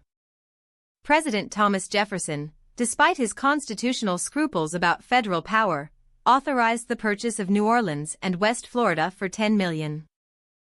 Napoleon's decision to sell the entire Louisiana Territory came as a complete surprise to American negotiators Robert Livingston and James Monroe. The French emperor had abandoned his plans for a North American empire after the failure of his expedition to suppress the Haitian Revolution and the prospect of renewed war with Britain. He needed money for his European campaigns and wanted to prevent the territory from falling into British hands. The purchase price of $15 million, about $300 million in today's money, was an enormous sum for the young nation, but it was also an incredible bargain. The territory included all or part of 15 future states and doubled the size of the United States. It also gave Americans control of the Mississippi River and removed the threat of French military power from the continent. However, the purchase raised serious constitutional questions. Jefferson believed in the strict construction of the Constitution and worried that the federal government lacked the power to acquire new territory. His political opponents, the Federalists, had previously supported a broad interpretation of federal power but now argued that the purchase was unconstitutional because they opposed westward expansion. Jefferson ultimately decided that the benefits of the purchase outweighed his constitutional concerns. He argued that the treaty-making power gave the president the authority to acquire new territory, and he urged Congress to approve the purchase before Napoleon changed his mind. Congress agreed, and the Louisiana Purchase was ratified in October 1803. The purchase had profound implications for American development. It ensured that the United States would become a continental nation and provided the land base for enormous economic growth. It also raised the question of whether slavery would be allowed in the new territories, a question that would dominate American politics until the Civil War. The Louisiana Purchase also established essential precedents for American expansion. It showed that the United States could acquire territory through purchase as well as conquest, and it demonstrated the federal government's power to incorporate territories with different legal and cultural traditions. These precedents would be necessary for later acquisitions, such as Florida, Texas, and the Mexican Cession. The War of 1812 was a crucial test of the young American nation and its federal system. The war demonstrated both the strengths and weaknesses of the Union and had significant implications for the admission of new states into the Union. The conflict also revealed regional divisions that would shape American politics for decades to come.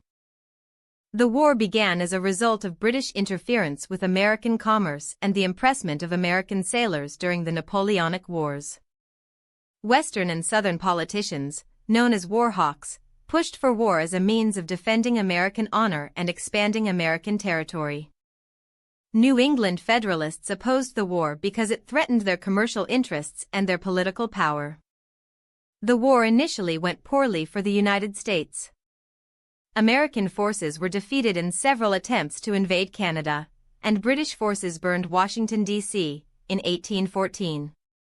However, American victories at Baltimore, Plattsburgh, and New Orleans restored national confidence and demonstrated the resilience of the American system. The war had significant implications for the admission of new states. Louisiana's loyalty was tested when British forces attacked New Orleans, but the territory's diverse population rallied to the American cause.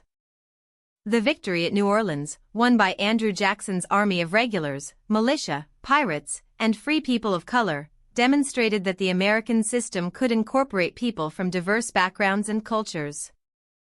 The war also accelerated the admission of new states.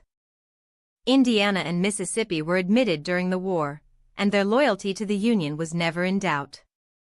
The war demonstrated that new states could be trusted to support the national government in times of crisis and that the federal system was strong enough to survive military defeat and foreign invasion. The Hartford Convention of 1814 to 1815, during which New England Federalists discussed secession and constitutional amendments, highlighted the dangers of regional opposition to federal policy. The American victory at New Orleans and the Treaty of Ghent discredited the convention's proposals. Still, they foreshadowed the sectional conflicts that would ultimately lead to the Civil War. The war's end brought a surge of national confidence and territorial expansion. The defeat of Tecumseh's Confederation opened the Northwest Territory to rapid settlement, while the victory over the British demonstrated the United States' military capability. This confidence would fuel the admission of new states and the expansion of American territory throughout the 19th century. The Missouri Crisis of 1819 to 1821 was the first significant test of the American federal system and revealed the deep divisions over slavery that would eventually tear the nation apart. The crisis began when Missouri applied for admission as a slave state, threatening to upset the balance between enslaved persons and free states in the Senate. The crisis was precipitated by Representative James Talmadge, Jr. of New York, who proposed an amendment to Missouri's Statehood bill that would have prohibited the further introduction of slavery into the state and provided for the gradual emancipation of enslaved people already there. The Talmadge Amendment passed the House of Representatives, where free states had a majority, but was rejected by the Senate, which represented an equal number of free states and enslaved persons. The debate over the Talmadge Amendment exposed the deep-seated divisions within American society. Northern politicians argued that Congress had the power to prohibit slavery in new states and that the expansion of slavery was contrary to American principles of freedom and equality. Southern politicians argued that Congress had no power to interfere with slavery and that any attempt to do so would violate the rights of the states and destroy the Union. The crisis was resolved by the Missouri Compromise, engineered by Henry Clay, the Speaker of the House. The compromise admitted Missouri as a slave state and Maine as a free state, maintaining the balance in the Senate. It also prohibited slavery in the rest of the Louisiana Territory north of the 36°30' parallel, except for Missouri. The Missouri Compromise was a masterpiece of political engineering that temporarily resolved the crisis over slavery's expansion. However, it also revealed the fundamental contradiction at the heart of the American system: the conflict between the ideals of freedom and equality and the reality of slavery. Thomas Jefferson famously described the Missouri crisis as a fire bell in the night that awakened him to the dangers facing the Union. The compromise established essential precedents for dealing with the slavery question in new territories. It showed that Congress could prohibit slavery in territories, but it also suggested that slavery could expand into areas where it was not prohibited. The 36°30' line became a crucial boundary in American politics, and its extension or repeal would be a central issue in later territorial disputes. The Missouri crisis also underscored the need to strike a balance between the interests of enslaved persons and free states in the Senate. This balance gave both sections veto power over legislation and helped prevent either side from dominating the other. However, it also meant that every new state admission became a potential crisis, as both sides fought to maintain or upset the balance. The development of political parties played a crucial role in the admission of new states during this period. The Federalist and Democratic Republican parties had distinct visions of American development and varying attitudes toward territorial expansion, which in turn shaped the politics of state admission. The Federalist Party, led by Alexander Hamilton and later by figures such as Rufus King and Harrison Gray Otis, generally opposed rapid territorial expansion. Federalists believed that the United States should consolidate its existing territory before expanding further, and they worried that new Western states would be dominated by farmers and debtors who would oppose Federalist policies. They also feared that expansion would dilute New England's influence in national politics. The Democratic-Republican Party, led by Thomas Jefferson and later by Andrew Jackson, generally supported the expansion of the United States territory. Democratic Republicans believed that expansion would provide land for independent farmers, who they saw as the backbone of American democracy. They also believed that expansion would strengthen the United States by increasing its population and resources. These partisan differences were evident in the debates over state admissions. Federalists opposed the admission of Louisiana, arguing that the territory was too different from the existing states and that its admission would violate the Constitution. Democratic Republicans supported Louisiana's admission, arguing that it would strengthen the Union and provide opportunities for American farmers. The War of 1812 largely discredited the Federalist Party, which had opposed the war and flirted with secession at the Hartford Convention. The party's decline removed a significant obstacle to territorial expansion and state admission. However, sectional differences over slavery soon replaced partisan differences as the primary source of conflict over new state admissions. The emergence of the second party system in the 1830s would bring new dynamics to the politics of state admission. The Whig and Democratic parties would have different attitudes toward expansion and employ different strategies for addressing the slavery question. Still, both would be national parties with supporters in all sections of the country. The economic development of the early United States was closely tied to the admission of new states into the Union.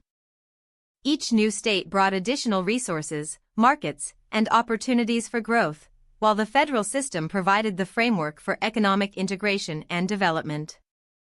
Economic considerations often drove the admission of new states. Vermont's admission was motivated partly by the state's desire to escape New York's economic domination and gain access to federal markets and credit. Kentucky's admission was driven by the territory's need for better transportation links to eastern markets and protection for its growing agricultural economy. The Louisiana Purchase opened vast new territories for economic development, creating opportunities for agricultural expansion, mineral extraction, and commercial growth. The admission of Louisiana as a state provided a framework for this development, ensuring that the territory's resources would benefit the entire nation. The development of transportation infrastructure was crucial for the economic integration of new states. The National Road, begun in 1811, connected the eastern states with the Ohio River Valley and facilitated the movement of people and goods. The Erie Canal, completed in 1825, connected the Great Lakes with the Atlantic Ocean and made New York City the commercial capital of the nation. These transportation improvements were often funded by the federal government or by partnerships between federal and state governments. The admission of new states provided additional political support for these projects, ensuring that their benefits would be widely shared. The economic development of new states also created new markets for Eastern manufacturers and new sources of raw materials for Eastern industries. This economic integration helped bind the nation together and created powerful interests in favor of maintaining the Union. However, economic development also created new sources of conflict.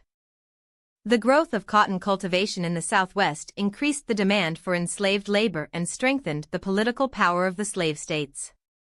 The development of manufacturing in the Northeast created interests that favored protective tariffs, which were opposed by agricultural states. These economic conflicts would become increasingly important in the politics of state admission. The admission of new states during this period was influenced by cultural and social factors as well as political and economic considerations. Each new state brought its cultural traditions, social structures, and demographic characteristics, and these differences had to be accommodated within the federal system. The admission of Louisiana was particularly challenging because of the territory's unique cultural heritage. Louisiana had been shaped by French and Spanish colonial rule, and its population included French Creoles, Spanish colonists, free people of color, and enslaved Africans. The territory's legal system was based on civil law rather than common law, and its dominant religion was Catholicism rather than Protestantism. These differences raised questions about whether Louisiana could be successfully integrated into the American system. Some politicians argued that the territory was too foreign to become an American state, while others contended that American institutions were flexible enough to accommodate diversity. The successful integration of Louisiana demonstrated the adaptability of the American federal system. The state was allowed to maintain its civil law system and its Catholic heritage while adopting American political institutions. This precedent would be necessary for later admissions of territories with distinctive cultural characteristics. The admission of other states also involved cultural considerations. Vermont's admission was influenced by the state's distinctive political culture, which emphasized democracy and equality. The state's constitution prohibited slavery and provided for universal male suffrage, making it more democratic than most other states at the time. Kentucky and Tennessee were primarily settled by people from Virginia and North Carolina, who brought with them the cultural traditions of the Upper South. These states developed distinctive cultures that blended Southern and Western characteristics, creating new regional identities within the American system. People from New England settled the Northwest Territory states, the Mid-Atlantic states, and Europe, creating a diverse cultural mix. The Northwest Ordinance's prohibition of slavery ensured that these states would develop free labor systems, but they also had to accommodate immigrants from different cultural backgrounds. These cultural differences were generally accommodated within the federal system, but they also created tensions that would become more pronounced over time. The differences between free and enslaved persons, between agricultural and commercial societies, and between various ethnic and religious groups would all play significant roles in later political conflicts. The admission of new states during this period was closely tied to military considerations and the need for frontier defense. The young United States faced threats from Native American tribes, European powers, and internal rebellions, and the admission of new states was often motivated by the need to strengthen the nation's defenses. Georgia's ratification of the Constitution was primarily driven by the state's need for federal military protection against attacks from the Creek and Cherokee. The state's frontier location made it vulnerable to Native American raids, and the weakness of the federal government under the Articles of Confederation had left Georgia largely defenseless. The Northwest Territory faced similar threats from Native American confederations supported by the British. The Northwest Indian War, from 1785 to 1795, demonstrated the need for federal military intervention to protect American settlers. The admission of Ohio and other Northwest Territory states was facilitated by the defeat of Native American resistance and the establishment of federal military posts throughout the region. The Louisiana Purchase was motivated, in part, by military considerations. Control of New Orleans was crucial for American security because it commanded the mouth of the Mississippi River. Any hostile power that controlled New Orleans could threaten American commerce and potentially invade the American interior. The War of 1812 tested the military loyalty of the new states and demonstrated their commitment to the Union. Louisiana's defense during the Battle of New Orleans demonstrated that the state's diverse population was willing to fight for the United States of America. In contrast, the loyalty of other new states was never in doubt. The admission of new states also provided the federal government with additional military resources. Each new state contributed militia forces and could be called upon to defend the nation in times of crisis. The federal system distributed the burden of defense among all the states while providing central coordination through the federal government. However, military considerations also created conflicts over state admissions. The admission of new slave states strengthened the South's military potential, while the admission of new free states strengthened the North's. These military implications became increasingly crucial as sectional tensions grew over slavery. The Supreme Court played a crucial role in defining federal authority and the rights of states during this period. The court's decisions established essential precedents that would guide the admission of new states and the development of the federal system. The case of Marbury v. Madison, 1803, established the principle of judicial review, giving the Supreme Court the power to declare laws unconstitutional. This power would be necessary in later disputes over state admissions and the rights of territories. The case of Fletcher v. Peck, 1810, established the principle that state laws could not violate the Constitution, even if they were passed before a territory became a state. This decision was crucial for the admission of new states, as it ensured that they would have to comply with federal constitutional requirements. The case of McCulloch v. Maryland, 1819, established the principle of federal supremacy and the doctrine of implied powers. Chief Justice John Marshall's opinion affirmed that the federal government had broad powers to carry out its constitutional responsibilities and that state governments could not interfere with federal operations. These decisions strengthened federal authority and provided the legal framework for territorial expansion and the admission of new states. They established that the federal government had the power to govern territories, admit new states, and ensure that state governments complied with the Constitution. However, the court's decisions also created tensions with state governments that wanted to maintain their autonomy. The principle of federal supremacy conflicted with the doctrine of states' rights, and these conflicts would become increasingly important in later political disputes. Religious and educational considerations played essential roles in the admission of new states during this period. The Northwest Ordinance's guarantee of religious freedom and public education established precedents that would influence the development of American society. The admission of Louisiana raised particular questions about religious freedom because the territory's population was predominantly Catholic. Some Americans worried that Catholic influence would be incompatible with American democratic institutions, but the successful integration of Louisiana demonstrated that religious diversity could be accommodated within the American system. The Northwest Ordinance's provision for public education was revolutionary for its time. The ordinance set aside land in each township for the support of schools. It declared that religion, morality, and knowledge being necessary to good government and the happiness of mankind, schools and the means of education shall forever be encouraged. This commitment to public education was carried forward in the admission of new states. Ohio's constitution required the state to establish a system of public schools, and other states followed this example. The federal government also supported education by granting land to states for the establishment of universities. Religious considerations also influenced the politics of state admission. The Second Great Awakening, which began in the 1790s, gave rise to new religious movements and strengthened evangelical Protestantism throughout the country. These religious movements often supported territorial expansion as a means of spreading Christianity and American values. However, religious differences also gave rise to conflicts. The growth of Catholicism in Louisiana and other territories alarmed some Protestant Americans, while the expansion of slavery raised moral questions for many religious people. These religious conflicts would become increasingly important in later political disputes. By 1821, the United States had successfully admitted 24 states to the Union. It established the precedents and procedures that would guide American expansion for the rest of the 19th century.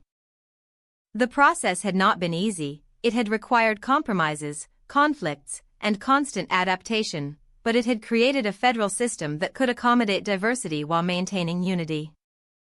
The first 24 states established the principles that would define American federalism: the equality of states regardless of when they joined the Union, the balance between federal and state authority, and the accommodation of different cultural, economic, and social systems within a single nation. These principles were tested by the Missouri Crisis but survived to guide the nation through its continued expansion. The success of these early state admissions demonstrated the genius of the American federal system. Unlike the European empires, which ruled their territories as colonies, the United States offered its territories the prospect of full equality and self-government. This promise attracted settlers, fostered loyalty, and helped create a truly continental nation. However, the early state admissions also revealed the fundamental contradictions within the American system. The conflict between freedom and slavery, between federal authority and states' rights, and between different regional interests would continue to shape American politics. The compromises that made early expansion possible also laid the groundwork for future problems. The Missouri Compromise temporarily resolved the slavery question, but it also revealed the deep divisions that existed within American society. The 36 degrees 30 minutes line became a crucial boundary in American politics, and its extension or repeal would be a central issue in later territorial disputes. The economic development that accompanied state admissions created new opportunities but also new conflicts. The growth of cotton cultivation strengthened the slave states, while the development of manufacturing strengthened the free states. These economic differences would become increasingly important in the politics of expansion. The cultural diversity that accompanied new state admissions enriched American society, but also created new challenges. The successful integration of Louisiana's French and Spanish heritage demonstrated the adaptability of American institutions, but it also raised questions about the limits of that adaptability. As the nation prepared for its next phase of expansion, the lessons of the first 24 state admissions would be crucial. The precedents established during this period would guide the admission of the remaining 26 states. Still, they would also face new challenges and conflicts that the founders could never have imagined. The story of how America's first states joined the Union is more than just political history. It is the story of how a diverse group of territories and peoples came together to create something greater than the sum of its parts. It is a story of vision and compromise, of idealism and pragmatism, of ordinary people doing extraordinary things to build a nation based on the revolutionary idea that government should derive its power from the consent of the governed. This foundation, established between 1787 and 1821, would support the weight of continental expansion, the Civil War, industrial development, and the pursuit of global leadership. The principles established by these first 24 states, federalism, democracy, equality, and the rule of law, would guide the nation through its greatest trials and triumphs. The legacy of these early state admissions lives on in every aspect of American government and society. From the equal representation of states in the Senate to the federal system that balances national and local power, from the Bill of Rights, which protects individual liberty, to the procedures for admitting new states, the decisions made during this crucial period continue to shape American life today. As we reflect on this remarkable achievement, we are reminded of the courage and vision of the men and women who created these states and built this nation. They faced enormous challenges and made difficult choices, but they never lost sight of their goal, to create a nation that would be, in Lincoln's words, the last best hope of earth. Their success in laying this foundation paved the way for everything that would follow in the American story. The Constitution of 1787 provided the legal framework that enabled American territorial expansion, but it did so in ways that the founders could never have fully anticipated. Article 4, Section 3 granted Congress the power to admit new states into this union, but it provided few details about how this process would be implemented. The brevity of this provision reflected the founders' uncertainty about the future of American expansion and their desire to leave future generations flexibility in dealing with unforeseen circumstances. The Constitution's framers debated several approaches to territorial expansion. Some, like Gouverneur Morris, wanted to limit the power of new states to ensure that the original 13 would maintain control of the federal government. Others, like James Wilson, argued that new states should have the same rights and privileges as the original states. The final compromise language was deliberately vague, allowing future generations to work out the details through practice and precedent. The Constitution also addressed territorial expansion indirectly through other provisions.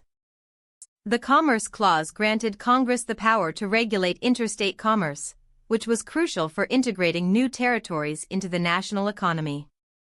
The Supremacy Clause established that federal law would take precedence over state law, ensuring that new states would have to comply with federal constitutional requirements. The Bill of Rights, added to the Constitution in 1791, established individual rights that would apply to all Americans regardless of which state they lived in. It was crucial for territorial expansion because it ensured that Americans moving to new territories would retain their constitutional rights and that new states would have to respect these rights. The Constitution's federal structure was perhaps its most important contribution to territorial expansion. By dividing power between federal and state governments, the Constitution created a system that could accommodate diversity while maintaining unity. New states could maintain their own cultural traditions and local institutions while participating in a larger national community. However, the Constitution also contained provisions that would complicate the process of territorial expansion. The Three-Fifths Compromise gave slave states additional representation in Congress based on their enslaved populations, creating incentives for the expansion of slavery. The Fugitive Slave Clause required free states to return escaped enslaved people to their owners, creating tensions between different sections of the country. These constitutional provisions would become increasingly problematic as the nation expanded. The Missouri Crisis of 1819 to 1821 exposed the deep-seated divisions over slavery that the Constitution had only partially addressed, but not fully resolved. The question of whether slavery could expand into new territories would dominate American politics for the next 40 years and eventually lead to civil war. The admission of new states during this period was shaped by the vision and leadership of remarkable individuals who understood the potential of American expansion and worked to make it a reality. These leaders came from diverse backgrounds and had varied motivations, but they shared a common belief in the promise of American democracy and the benefits of unity. Thomas Jefferson played a pivotal role in American territorial expansion through his vision of an empire of liberty, which would spread democratic institutions across the continent. As president, Jefferson authorized the Louisiana Purchase, despite his constitutional scruples, thereby doubling the nation's size and creating the possibility for continental expansion. His vision of a nation of independent farmers provided the ideological framework for westward expansion. Alexander Hamilton's financial system provided the economic foundation for territorial expansion by creating a strong federal government with reliable sources of revenue. Hamilton's vision of a commercial and industrial America complemented Jefferson's agricultural vision, and together they created the economic and political framework that enabled expansion. Henry Clay emerged as the great compromiser of American politics, engineering solutions to the sectional conflicts that threatened to tear the nation apart. The Missouri Compromise temporarily resolved the crisis over the expansion of slavery and established precedents for dealing with future territorial disputes. His American system of internal improvements, protective tariffs, and a national bank provided the infrastructure for continental development. Andrew Jackson's military victories over Native American confederacies and British forces opened vast territories for American settlement. Jackson's defeat of the Creek Indians at Horseshoe Bend and his victory over the British at New Orleans demonstrated American military capability and removed obstacles to expansion. As president, Jackson would continue to promote territorial expansion and the admission of new states. John Quincy Adams played a pivotal role in shaping American territorial boundaries through his diplomatic efforts. As Secretary of State, Adams negotiated the Adams-Onis Treaty with Spain, which gave the United States control of Florida and defined the western boundary of the Louisiana Purchase. His vision of continental expansion would influence American foreign policy for decades. These leaders understood that American expansion was not inevitable but required careful planning, skillful diplomacy, and political compromise. Their success in managing the early phases of expansion created the precedents and institutions that would guide the nation through its continued growth. Technological developments played a crucial role in making American territorial expansion possible and successful.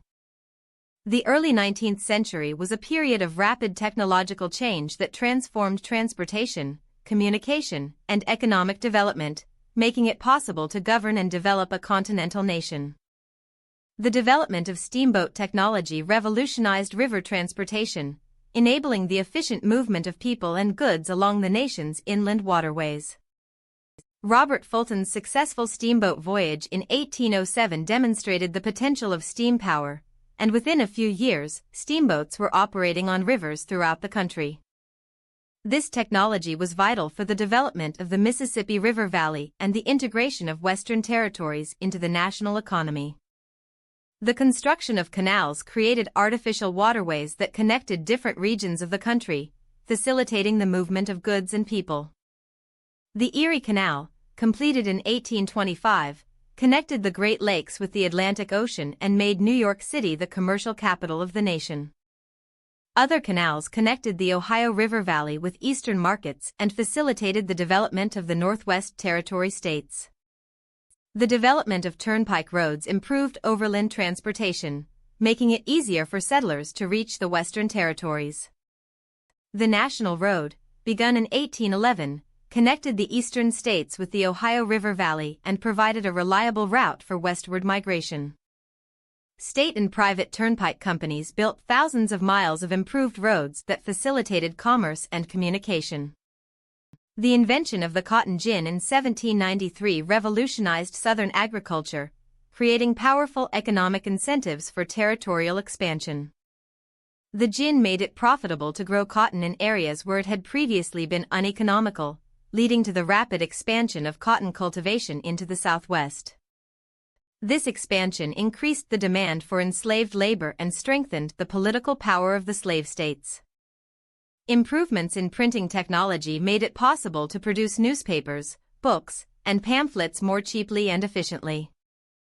It was crucial for political communication and the development of public opinion about territorial expansion.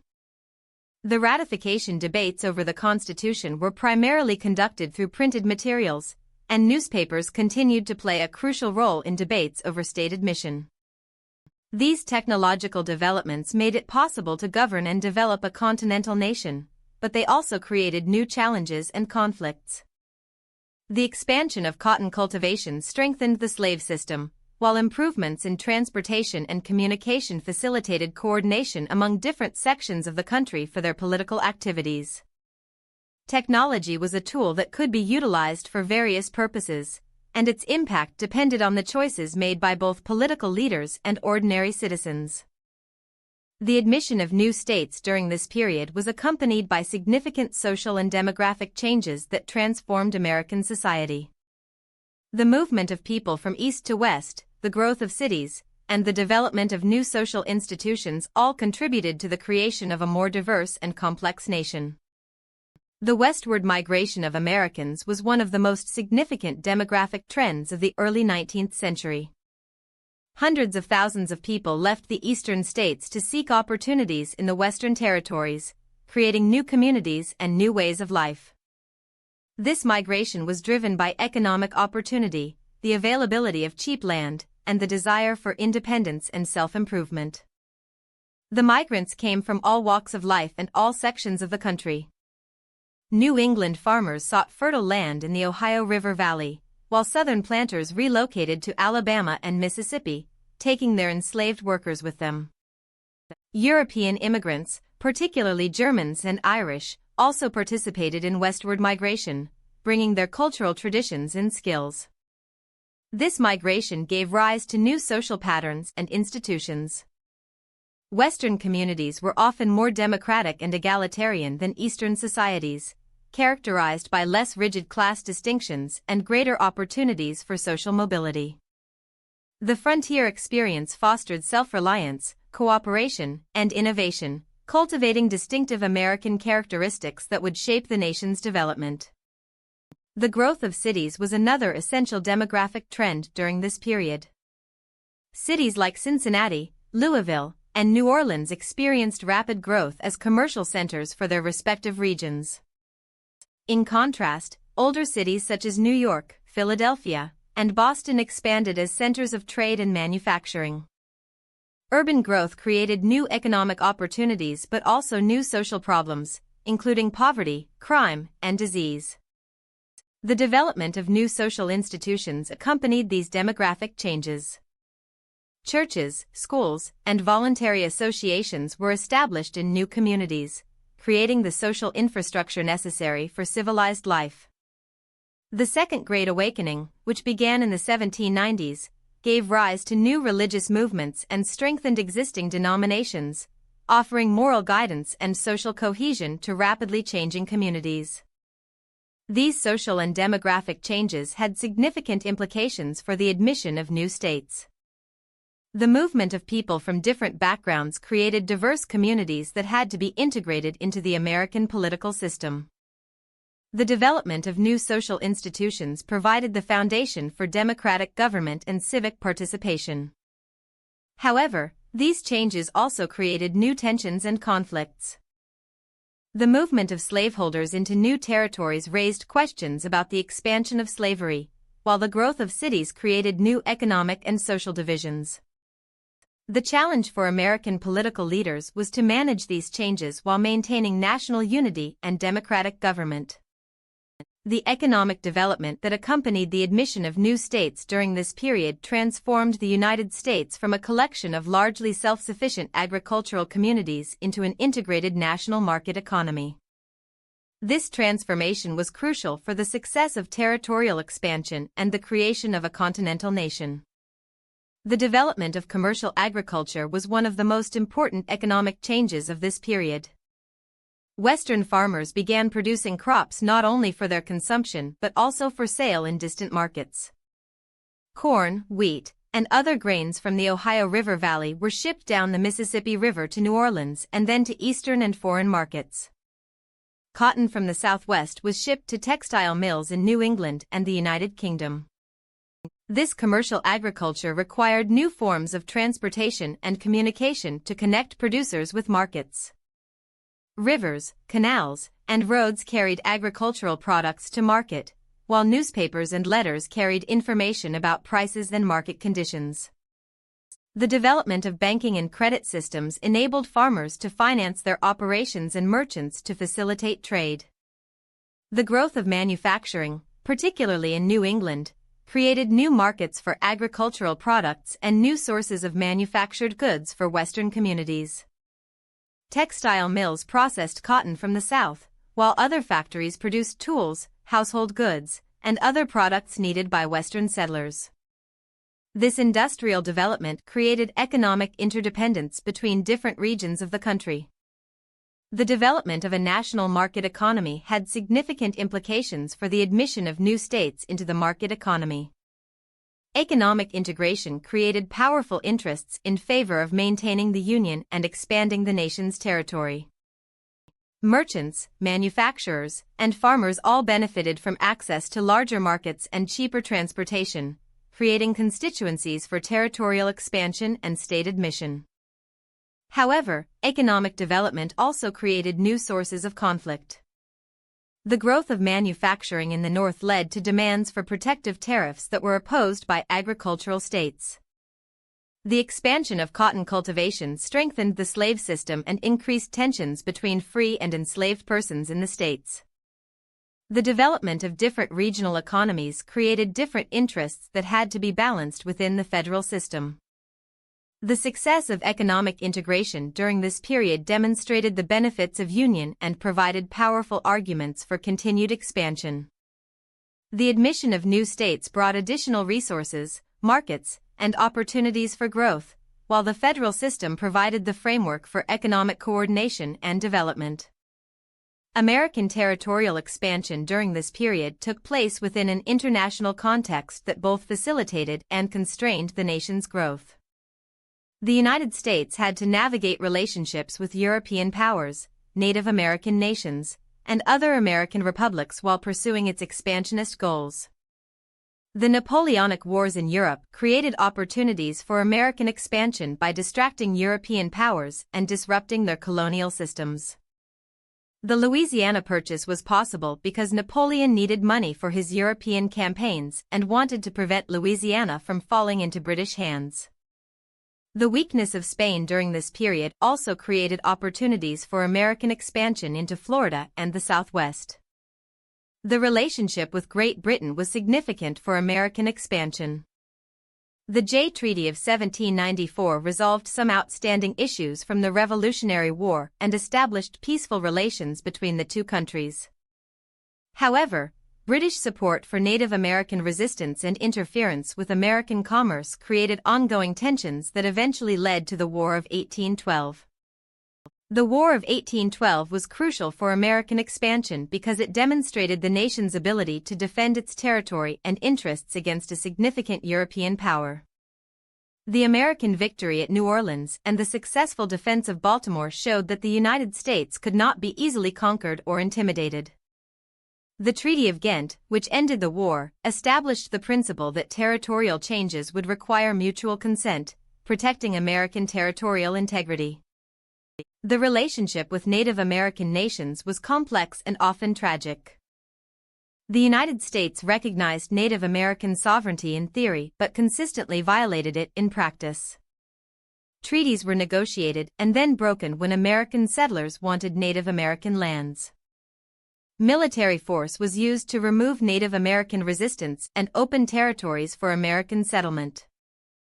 The defeat of major Native American confederations, such as Tecumseh's Alliance in the Northwest and the Creek Confederation in the Southeast, removed the main obstacles to American expansion.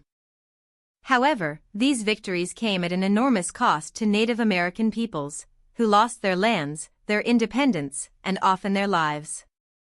The relationship with other American republics was generally friendly during this period. The United States supported the independence movements in Latin America and recognized the new republics when they achieved independence. However, there were also tensions over territorial boundaries and commercial competition. The international context of American expansion would become increasingly complex as the nation expanded and grew more powerful. The acquisition of new territories would create new diplomatic challenges and new opportunities for conflict with other nations. The admission of new states during this period was accompanied by significant legal and constitutional developments that shaped the American federal system and established precedents for future expansion. These developments were worked out through legislation, court decisions, and political practice rather than formal constitutional amendments. The Northwest Ordinance of 1787 established the basic framework for territorial government and state admission that would be used throughout American expansion. The ordinance created a three-stage process for territorial development and established the principle that new states would be admitted on an equal footing with the original states. This principle was crucial for the success of American expansion because it ensured that new states would have the same rights and powers as the original 13. The admission of each new state required specific legislation by Congress, and these laws established precedents for future admissions. The admission of Vermont required the consent of New York, establishing the principle that new states could be carved out of existing states only with the consent of the parent state. The admission of Kentucky required the consent of Virginia, confirming this principle. The Louisiana Purchase raised important constitutional questions about the federal government's power to acquire new territory. Thomas Jefferson worried that the Constitution did not give the federal government this power, but he ultimately decided that the treaty-making power was sufficient authority. This precedent established that the United States could acquire territory through purchase, conquest, or treaty. The Missouri Compromise established essential precedents for addressing the slavery question in newly acquired territories. The compromise showed that Congress could prohibit slavery in territories, but it also suggested that slavery could expand into areas where it was not prohibited. The 36 degrees 30 minutes line became a crucial boundary in American politics, and its extension or repeal would be a central issue in later territorial disputes. Supreme Court decisions during this period also shaped the legal framework for territorial expansion. The case of American Insurance Company v. Cantor, 1828, established that territories were subject to the plenary power of Congress and that territorial governments derived their authority from the federal government rather than from the consent of the governed. This decision was critical for establishing federal control over territories during the admission process.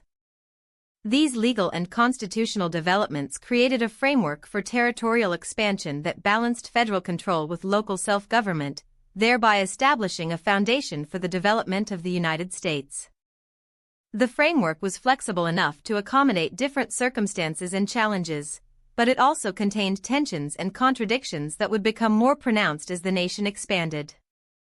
The admission of new states during this period had profound cultural impacts that shaped American identity and values. The experience of territorial expansion created new ways of thinking about American society, government, and destiny that would influence the nation's development for generations.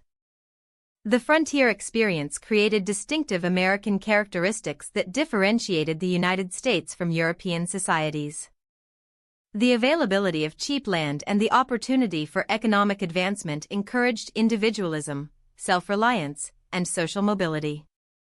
The need for cooperation in building new communities encouraged democracy and egalitarianism.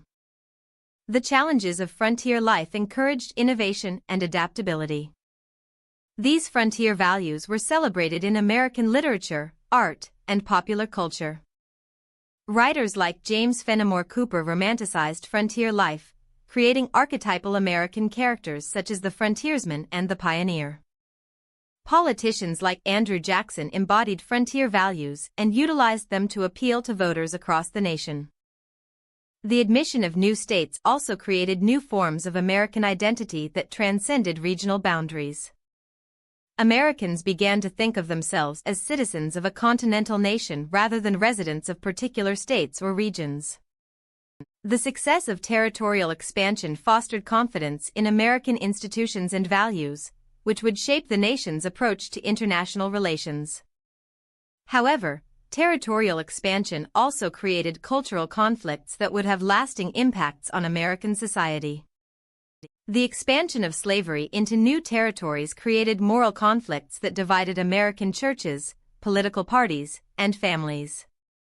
The displacement of Native American peoples created guilt and controversy that would influence American attitudes toward race and justice. The cultural impact of early expansion was complex and contradictory. Expansion created opportunities for freedom and self-improvement, but it also gave rise to new forms of oppression and exploitation. It strengthened American democracy, but it also created new sources of conflict and division. These contradictions would continue to shape American culture and politics throughout the nation's history. The admission of the first 24 states to the Union between 1787 and 1821 provides important lessons about the challenges and opportunities of democratic expansion. These lessons were learned through trial and error, success and failure, compromise and conflict, and they established precedents that would guide American development for generations to come. The most important lesson was that successful expansion required a careful balance between federal authority and local self-government.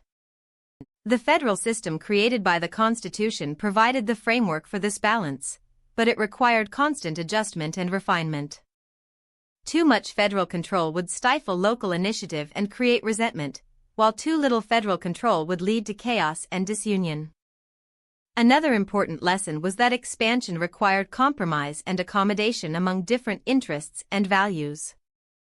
The admission of new states brought together people with different backgrounds, cultures, and economic interests, and these differences had to be managed within the democratic system. The Missouri Compromise demonstrated both the possibilities and the limitations of political compromise in managing sectional conflicts. The early expansion period also demonstrated the importance of economic integration in creating national unity.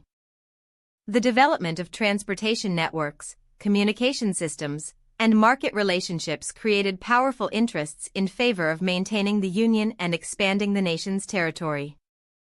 Economic interdependence made political separation more costly and less attractive. However, the early expansion period also revealed the dangers of unresolved moral conflicts. The expansion of slavery created tensions that could not be permanently resolved through political compromise. The displacement of Native American peoples created injustices that would haunt American society for generations. These moral conflicts would eventually require more fundamental solutions than political compromise could provide. The success of the early expansion period also depended on favorable international circumstances, which may not always exist.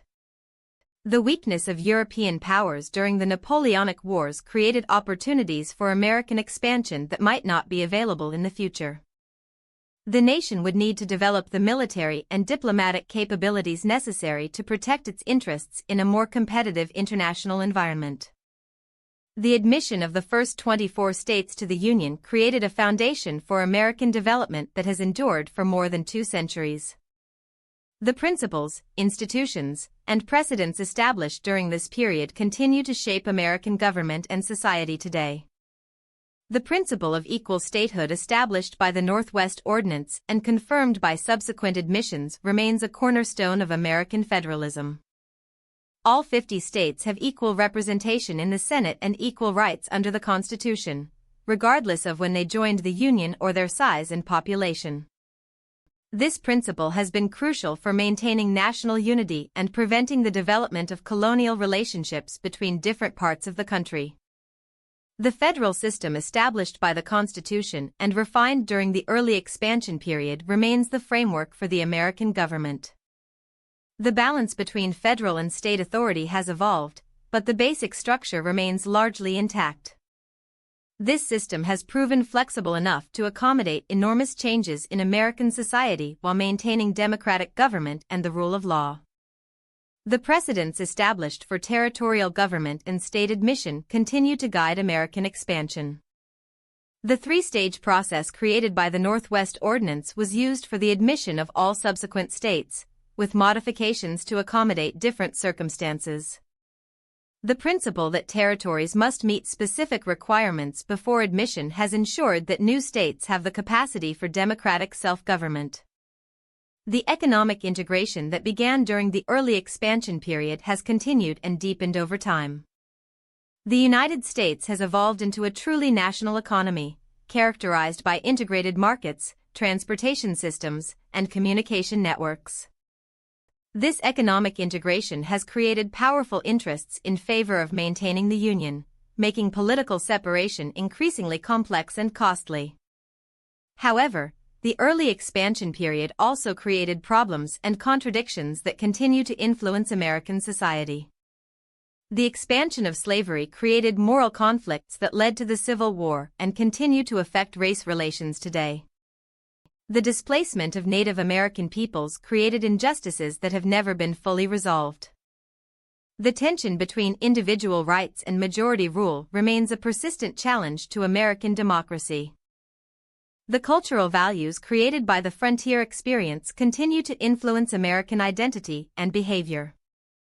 Americans continue to value individualism, self-reliance, and opportunity, even as the frontier has long since closed.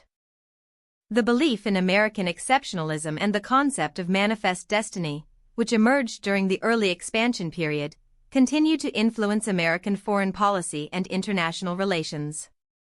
As we reflect on the admission of the first 24 states to the Union, we are reminded of both the achievements and the limitations of American democracy. The founders and their successors established a system of government that could expand across a continent while preserving democratic institutions and upholding the rule of law. They established principles of federalism, equality, and self-government that have inspired people worldwide. However, they also created a system that contained fundamental contradictions and injustices that would require generations to resolve. The expansion of freedom for some Americans came at the cost of oppression for others. The creation of a continental nation required the displacement of indigenous peoples and the exploitation of enslaved labor. The story of how America's first states joined the Union is ultimately a story about the possibilities and limitations of human institutions. It demonstrates what people can accomplish when they work together toward common goals, but it also highlights the challenges of achieving perfect justice and lasting peace. The lessons of this period remain relevant today as Americans strive to fulfill the promise of democracy and equality for all their citizens. The foundation established by the first 24 states has proven remarkably durable, but it has also required constant maintenance and renewal. Each generation of Americans has had to work to preserve and improve the system they inherited, adapting it to new challenges while remaining true to its fundamental principles. This work continues today and will continue for future generations, as Americans strive to create a more perfect union that fulfills the promise of democracy and equality for all. Behind the grand political narratives of constitutional conventions and congressional debates lie countless personal stories of ordinary Americans whose lives were transformed by the process of state formation. These individual experiences illuminate the human dimension of American expansion, reminding us that the creation of new states was not merely a political process, but a deeply personal one that profoundly affected the lives of millions. Consider the story of John Chapman, better known as Johnny Appleseed, who spent his life planting apple orchards throughout the Ohio River Valley. Chapman understood that permanent settlement required more than just clearing land and building cabins. It required creating the infrastructure for civilized life. His apple trees provided food, cider, and a sense of permanence that helped transform wilderness into communities. Chapman's work was typical of thousands of individuals who contributed to the development of new territories through their daily labor and long-term vision. The story of Sacagawea, the Shoshone woman who guided Lewis and Clark through the Louisiana Territory, illustrates the complex relationships between Native Americans and American expansion. Sacagawea's knowledge of the Western territories was crucial for the success of the expedition that would open the region to American settlement. Yet her people would ultimately lose their lands and their way of life as a result of the expansion she helped make possible. Her story reminds us that American expansion had different meanings for different people and that its benefits were not equally shared. The experience of immigrant families like the Rappites, German religious communalists who established settlements in Pennsylvania and Indiana, shows how territorial expansion provided opportunities for people to create new forms of community life. The Rappites were able to establish their utopian communities in the American wilderness in ways that would have been impossible in Europe. Their success demonstrated the possibilities for religious and social experimentation that American expansion created. The story of enslaved people like Solomon Northup, who was kidnapped and sold into slavery in Louisiana, reveals the dark side of territorial expansion. The admission of new slave states meant the expansion of human bondage and the creation of new opportunities for the exploitation of enslaved labor. For enslaved people, American expansion often meant separation from family, harsher working conditions, and the destruction of established communities. The experience of women like Frances Wright, who established the Neshoba community in Tennessee as an experiment in racial equality and women's rights, shows how territorial expansion created opportunities for challenging traditional social arrangements. Wright's community ultimately failed, but her experiment demonstrated the possibilities for social reform that the frontier environment created. These personal stories remind us that the admission of new states was not just a matter of political and economic calculation, but a process that transformed the lives of millions of individuals. The success or failure of territorial expansion ultimately depended on the choices made by ordinary people who decided to leave familiar communities, risk their lives and fortunes in unknown territories, and work to build new forms of social and political life. The admission of new states during this period had profound environmental consequences that are often overlooked in political histories but were crucial for understanding the full impact of American expansion. The transformation of wilderness into settled communities necessitated significant changes to natural ecosystems, which had lasting effects on the American landscape. The clearing of forests for agriculture was one of the most visible environmental changes accompanying territorial expansion. Millions of acres of old-growth forest were cut down to create farmland, provide building materials, and fuel the growing population. The Ohio River Valley, which had been covered in dense forests for thousands of years, was cleared mainly within a few decades of American settlement. This deforestation had significant impacts on wildlife populations, soil erosion, and local climate patterns. The introduction of European agricultural practices and domestic animals transformed native ecosystems in fundamental ways. Cattle, pigs, and horses competed with native animals for food and habitat, while European crops replaced native plants. The use of plows disrupted prairie soils that had remained undisturbed for millennia, resulting in erosion and alterations in water patterns. The expansion of cotton cultivation in the Southwest had particularly significant environmental consequences. Cotton cultivation required intensive labor and depleted soil nutrients, leading to the abandonment of worn-out fields and the constant search for new land. The expansion of cotton cultivation also increased the demand for enslaved labor, contributing to the growth of the plantation system. The development of transportation infrastructure also had significant environmental impacts.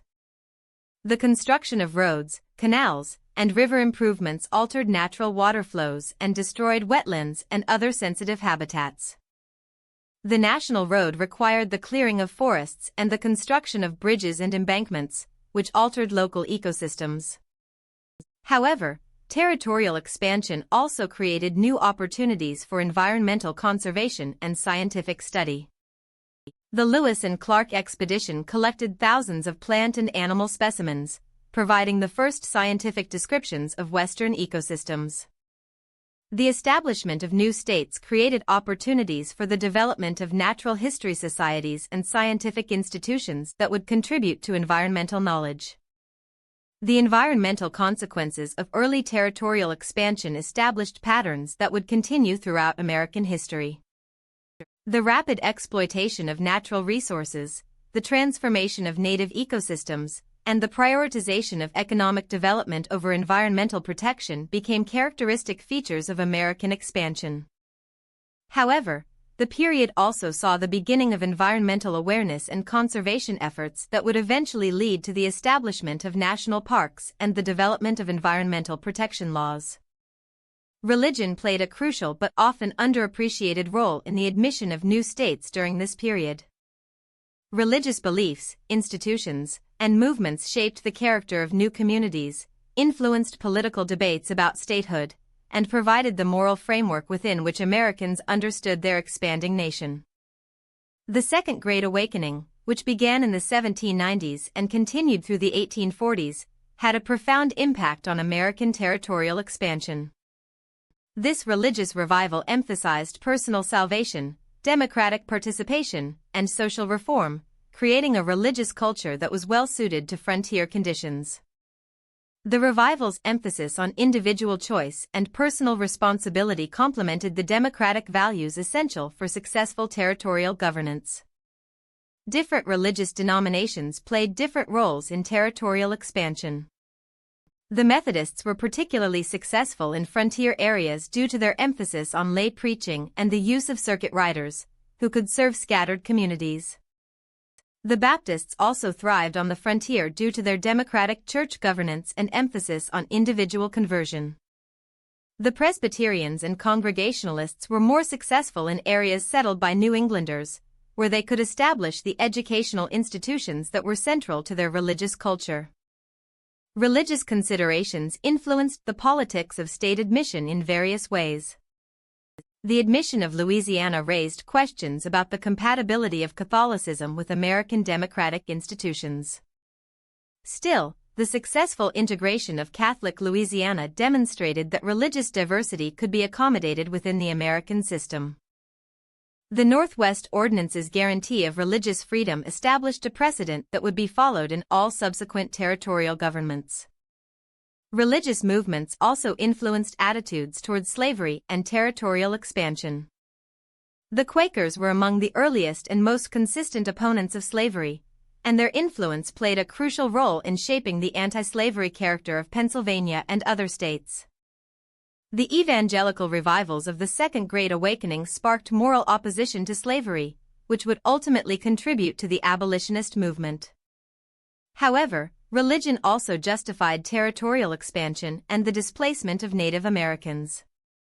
Many Americans believed that their expansion across the continent was part of God's plan for spreading Christianity and civilization. This belief in manifest destiny provided moral justification for policies that resulted in the dispossession of Native American peoples and the expansion of slavery. The establishment of churches and religious institutions was often a priority for new communities, as they provided social cohesion and moral guidance in rapidly changing societies.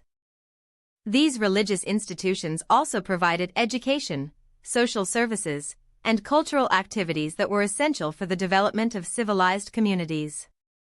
The admission of new states during this period contributed to the development of a distinctive American political culture that combined democratic participation with respect for the rule of law and constitutional government. This political culture was shaped by the practical experience of creating new governments and the theoretical principles established by the Constitution and other founding documents. The process of territorial government provided practical education in democratic participation for thousands of Americans. Territorial residents had to organize local governments, elect representatives, and participate in the political process in ways that were often new to them. This experience created a generation of Americans who were skilled in the arts of democratic government and committed to its principles. The admission of new states also contributed to the development of American federalism by creating new relationships between state and federal governments. Each new state had to work out its relationship with the federal government and with other states, creating precedents and practices that would guide future development. The success of this process demonstrated the flexibility and adaptability of the American federal system. The political culture that emerged during this period emphasized several key values: popular sovereignty, constitutional government, individual rights, and the rule of law. These values were not always perfectly realized in practice, but they provided the ideals toward which American society aspired and the standards by which political leaders were judged.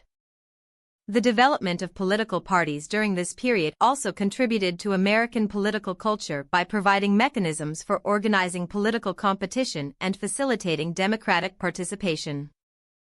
The Federalist and Democratic Republican parties presented distinct visions of American development and varied approaches to territorial expansion, providing voters with meaningful choices regarding the direction of national policy. However, the political culture that emerged during this period also contained tensions and contradictions that would continue to challenge American democracy. The commitment to individual rights conflicted with the reality of slavery and the dispossession of Native Americans. The principle of popular sovereignty conflicted with the need for constitutional limits on the power of the majority. The ideal of equality conflicted with the reality of economic and social inequality. These tensions were managed during the early expansion period through political compromise and constitutional flexibility. However, they would become increasingly difficult to manage as the nation expanded and grew more diverse. The Civil War ultimately became necessary to resolve some of these contradictions, while others continue to challenge American democracy to this day. The admission of new states during this period was closely tied to economic innovation and development that transformed the American economy, creating new opportunities for prosperity. The expansion of territory provided new resources, markets, and opportunities for economic growth, while economic development provided the foundation for successful territorial government. The development of new agricultural techniques and crops was crucial for the success of territorial expansion. The introduction of new varieties of corn, wheat, and other crops increased agricultural productivity, enabling the support of larger populations in newly acquired territories. The development of new farming techniques, such as crop rotation and the use of fertilizers, helped maintain soil fertility and prevent the exhaustion of agricultural land. The growth of manufacturing during this period created new markets for agricultural products and new sources of manufactured goods for territorial residents. The development of textile manufacturing in New England created a demand for cotton from the southern United States. In contrast, the growth of iron and steel production created a demand for raw materials from the Western territories. This industrial development created economic interdependence between different regions of the country. The development of new forms of business organization, such as corporations and partnerships, facilitated economic development by making it easier to raise capital and organize large-scale enterprises. The creation of banks and other financial institutions provided credit and investment capital that were essential for territorial development. The improvement of transportation and communication systems was crucial for economic integration and territorial development. The construction of roads, canals, and later railroads connected new territories with eastern markets, making it possible to transport goods efficiently over long distances. The development of postal systems and telegraph networks significantly enhanced communication, enabling the coordination of economic activities across vast distances. However, economic development during this period also gave rise to new forms of inequality and exploitation. The expansion of slavery in the Southwest created enormous wealth for plantation owners but was based on the brutal exploitation of enslaved labor. The displacement of Native Americans opened new lands for development, but destroyed indigenous economies and ways of life. The rapid exploitation of natural resources generated short-term profits but often resulted in long-term environmental degradation. The economic innovations of this period established patterns that would continue throughout American history. The emphasis on economic growth, technological innovation, and resource exploitation became characteristic features of American capitalism. However, the period also saw the beginning of efforts to regulate economic activity and protect workers and consumers from exploitation. American territorial expansion during this period took place within a complex international context that both facilitated and constrained the nation's growth. The United States had to navigate relationships with European powers, negotiate territorial boundaries, and establish its place in the international system while pursuing its expansionist goals. The relationship with Great Britain was significant because Britain remained the dominant global power and had significant interests in North America.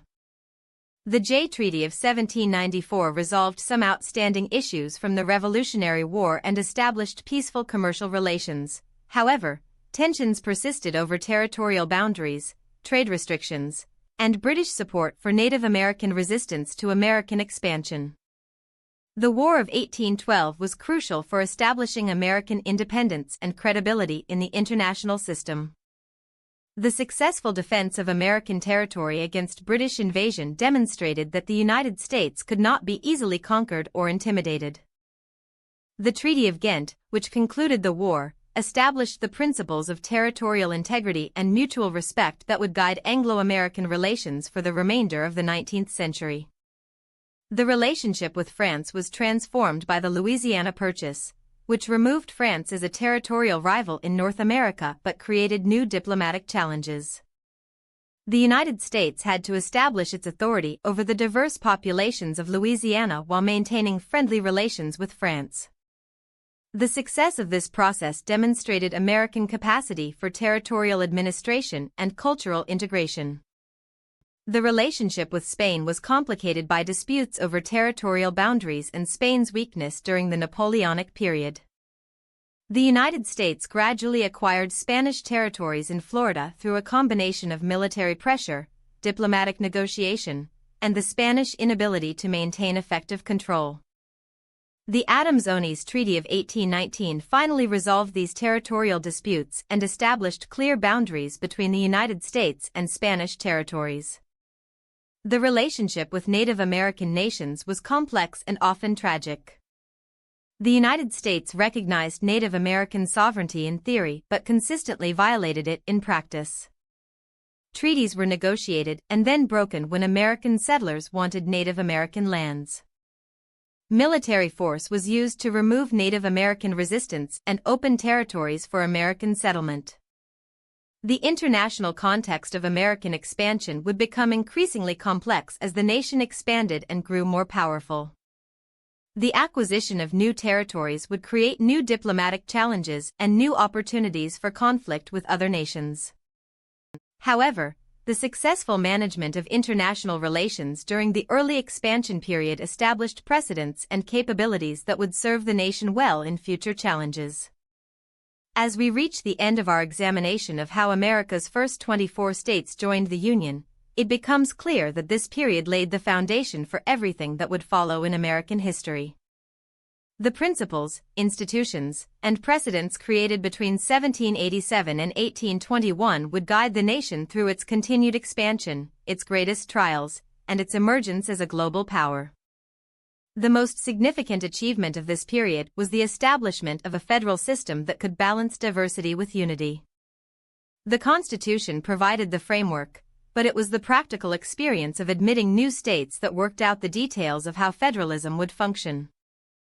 The principle of equal statehood, the balance between federal and state authority, and the procedures for territorial government all emerged from this practical experience. The economic integration that began during this period created powerful interests in favor of maintaining the Union and expanding the nation's territory. The development of transportation networks, communication systems, and market relationships made political separation increasingly costly and challenging. This economic foundation proved crucial during the Civil War, when the industrial capacity of the North ultimately determined the conflict's outcome. The cultural values that emerged from the frontier experience, individualism, democracy, opportunity, and innovation, became defining characteristics of American identity. These values would influence American behavior in all areas of life, from politics and economics to religion and social relations. They would also influence American foreign policy and the nation's approach to international relations. However, this period also created problems and contradictions that would challenge American society for generations to come. The expansion of slavery created moral conflicts that could not be permanently resolved through political compromise. The displacement of Native Americans created injustices that have never been fully addressed. The tension between individual rights and majority rule remains a persistent challenge to American democracy. The lessons of this period remain relevant today as Americans continue to struggle with questions of federalism, diversity, and national unity. The success of the early expansion period shows what Americans can accomplish when they work together toward common goals. Still, it also shows the importance of addressing fundamental moral conflicts before they become irreconcilable. The story of how America's first states joined the Union is ultimately a story about the possibilities and limitations of human institutions. It demonstrates that people can establish systems of government that promote freedom, prosperity, and justice. Still, it also shows that these systems require ongoing vigilance and renewal to remain faithful to their founding principles. As we look back on this remarkable period in American history, we are reminded of the courage and vision of the men and women who created these states and built this nation. They faced enormous challenges and made difficult choices. Still, they never lost sight of their goal, to create a nation based on the consent of the governed, dedicated to the proposition that all people are created equal, and committed to the pursuit of happiness for all its citizens. Their legacy is our inheritance, and their example is our inspiration. The foundation they established has proven remarkably durable, supporting the weight of continental expansion, civil war, industrial development, 2 world wars, and emergence as a global superpower. But this foundation also requires constant maintenance and renewal, as each generation of Americans must work to preserve and improve the system they inherited. The admission of the first 24 states to the Union created more than just a larger nation. It created a new form of human organization that balanced unity with diversity, strength with freedom, and order with liberty. This achievement ranks among the greatest in human history, and its influence continues to inspire people worldwide who strive to create more effective forms of government and society. The story continues today, as Americans work to fulfill the promise of democracy and equality for all their citizens. The challenges differ from those faced by the founders. Still, the fundamental task remains the same: to create a more perfect union that serves the needs of all its people while remaining true to the principles of freedom, equality, and justice that have always defined the American dream. The foundation established by these first 24 states was not perfect. It contained contradictions and injustices that would require generations to resolve. But it was also remarkably flexible and adaptable, capable of growth and change while maintaining its essential character. The federal system created during this period has survived civil war, economic depression, world wars, and social revolution, adapting to new challenges while preserving the fundamental principles of democratic government and individual liberty. The precedents established during this period continue to guide American expansion and development. The principle that new states must be admitted on an equal footing with existing states has ensured that all parts of the nation have an equal voice in national government. The procedures for territorial government have provided a framework for preparing territories for statehood while maintaining federal oversight and control. The balance between federal and state authority has evolved, yet it remains a cornerstone of American federalism. The economic integration that began during this period has continued and deepened, creating a truly national economy that spans the continent. The transportation and communication networks that connected the first 24 states have evolved into modern systems that link all 50 states and connect America to the global economy. The market relationships that developed during the early expansion period have evolved into complex economic interdependencies, making political separation virtually impossible. The cultural values that emerged from the early expansion experience continue to shape American identity and behavior. The frontier values of individualism, self-reliance, and opportunity remain central to American culture, even as the frontier itself has long since closed. The democratic values of popular participation, constitutional government, and individual rights continue to guide American political development, even as their application has been expanded to include groups that were previously excluded. The international precedents established during this period have influenced American foreign policy throughout the nation's history. The successful integration of diverse territories and peoples has provided a model for American approaches to international relations and global leadership. The principle of territorial integrity established by the Treaty of Ghent has guided American diplomacy, while the experience of managing cultural diversity has informed American approaches to international cooperation. However, the early expansion period also created patterns of behavior and institutional arrangements that have had negative consequences for American development. The expansion of slavery established patterns of racial oppression that persisted long after emancipation. The displacement of Native Americans established patterns of cultural destruction and environmental exploitation that continue to affect American society. The prioritization of economic growth over social justice created inequalities that continue to challenge American democracy. These negative legacies remind us that, despite its achievements, the early expansion period was also a time of great injustice and missed opportunities. The founders and their successors created a system that promoted freedom and opportunity for some Americans while denying them to others. They established principles of equality and justice while practicing slavery and genocide. They created institutions that could adapt and grow, yet these institutions also embedded contradictions that would require civil war to resolve. The complexity and contradictions of the early expansion period reflect the broader complexity and contradictions of American history.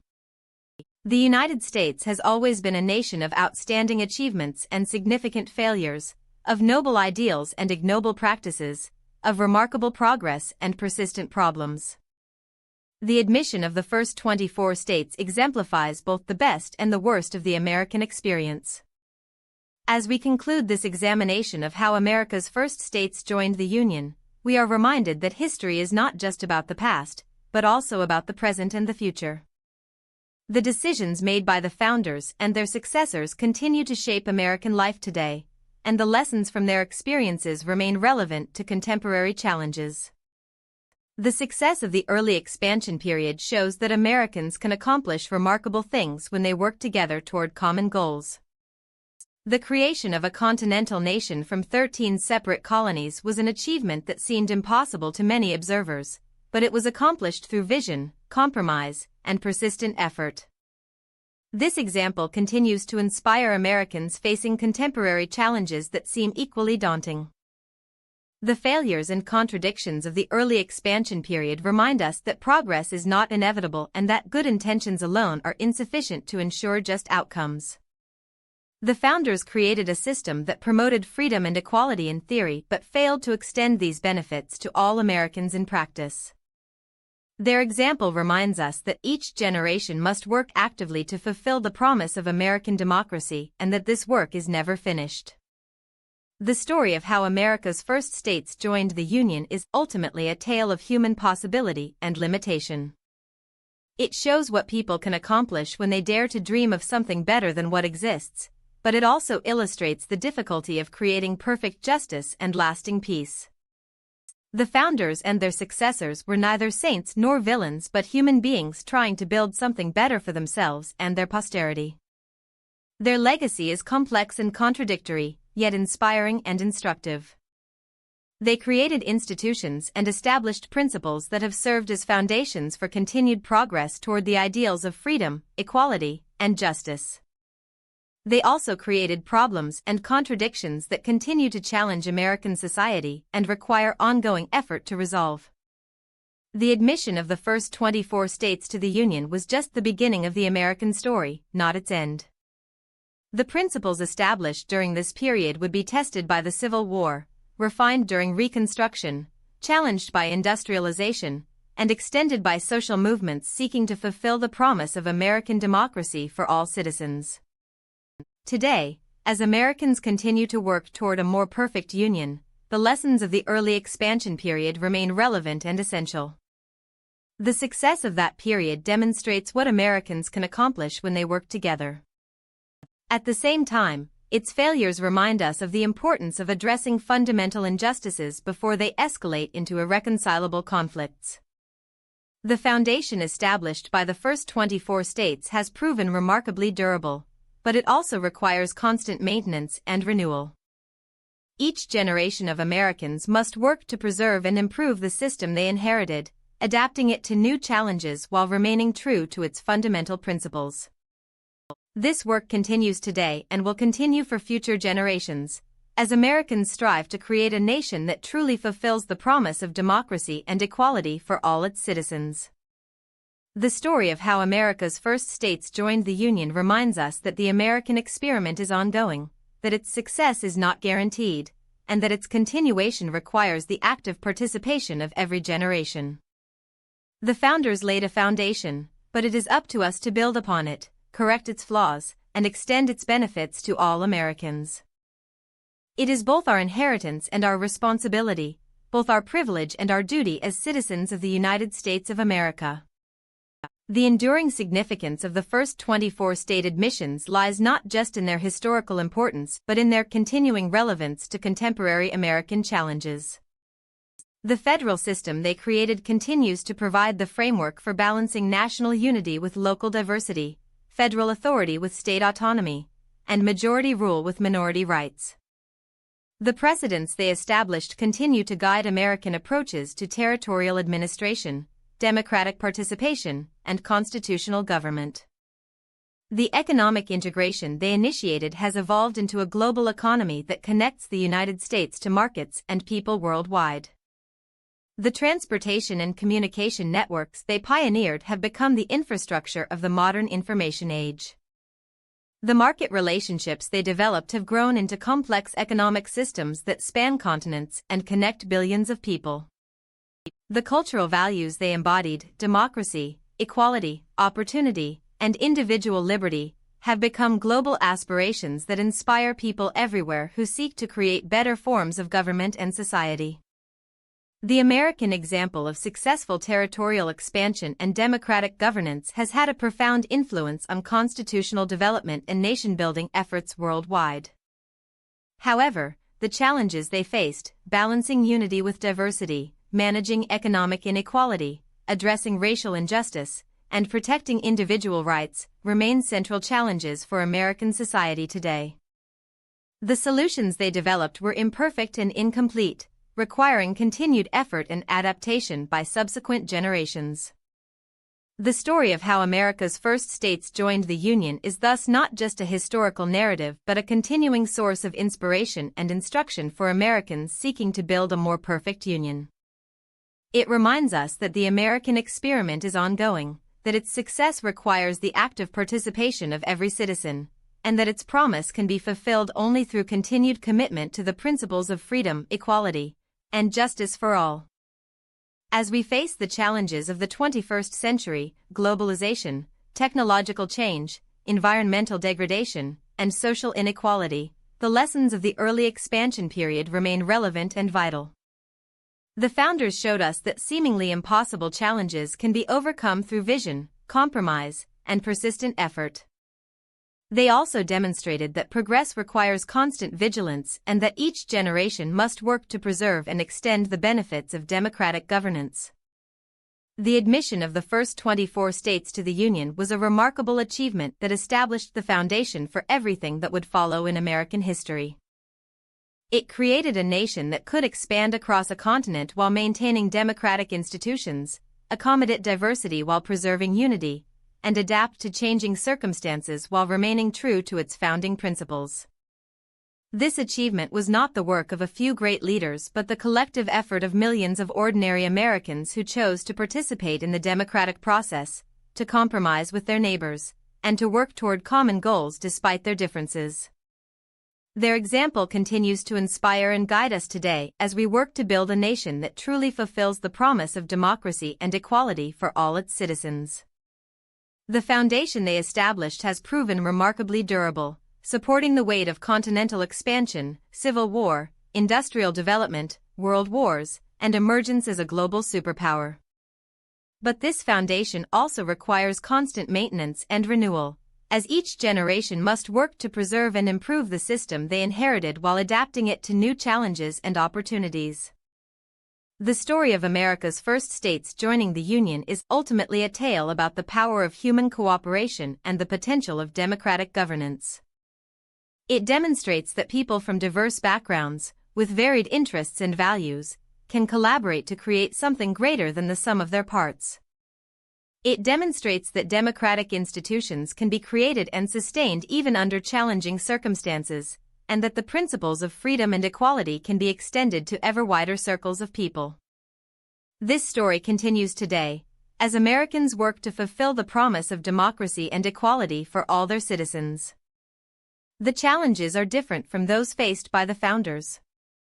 Still, the fundamental task remains the same: to create a more perfect union that serves the needs of all its people while remaining true to the principles that have always defined the American dream. The success of this ongoing effort will determine whether the foundation established by the first 24 states will continue to support American democracy for future generations.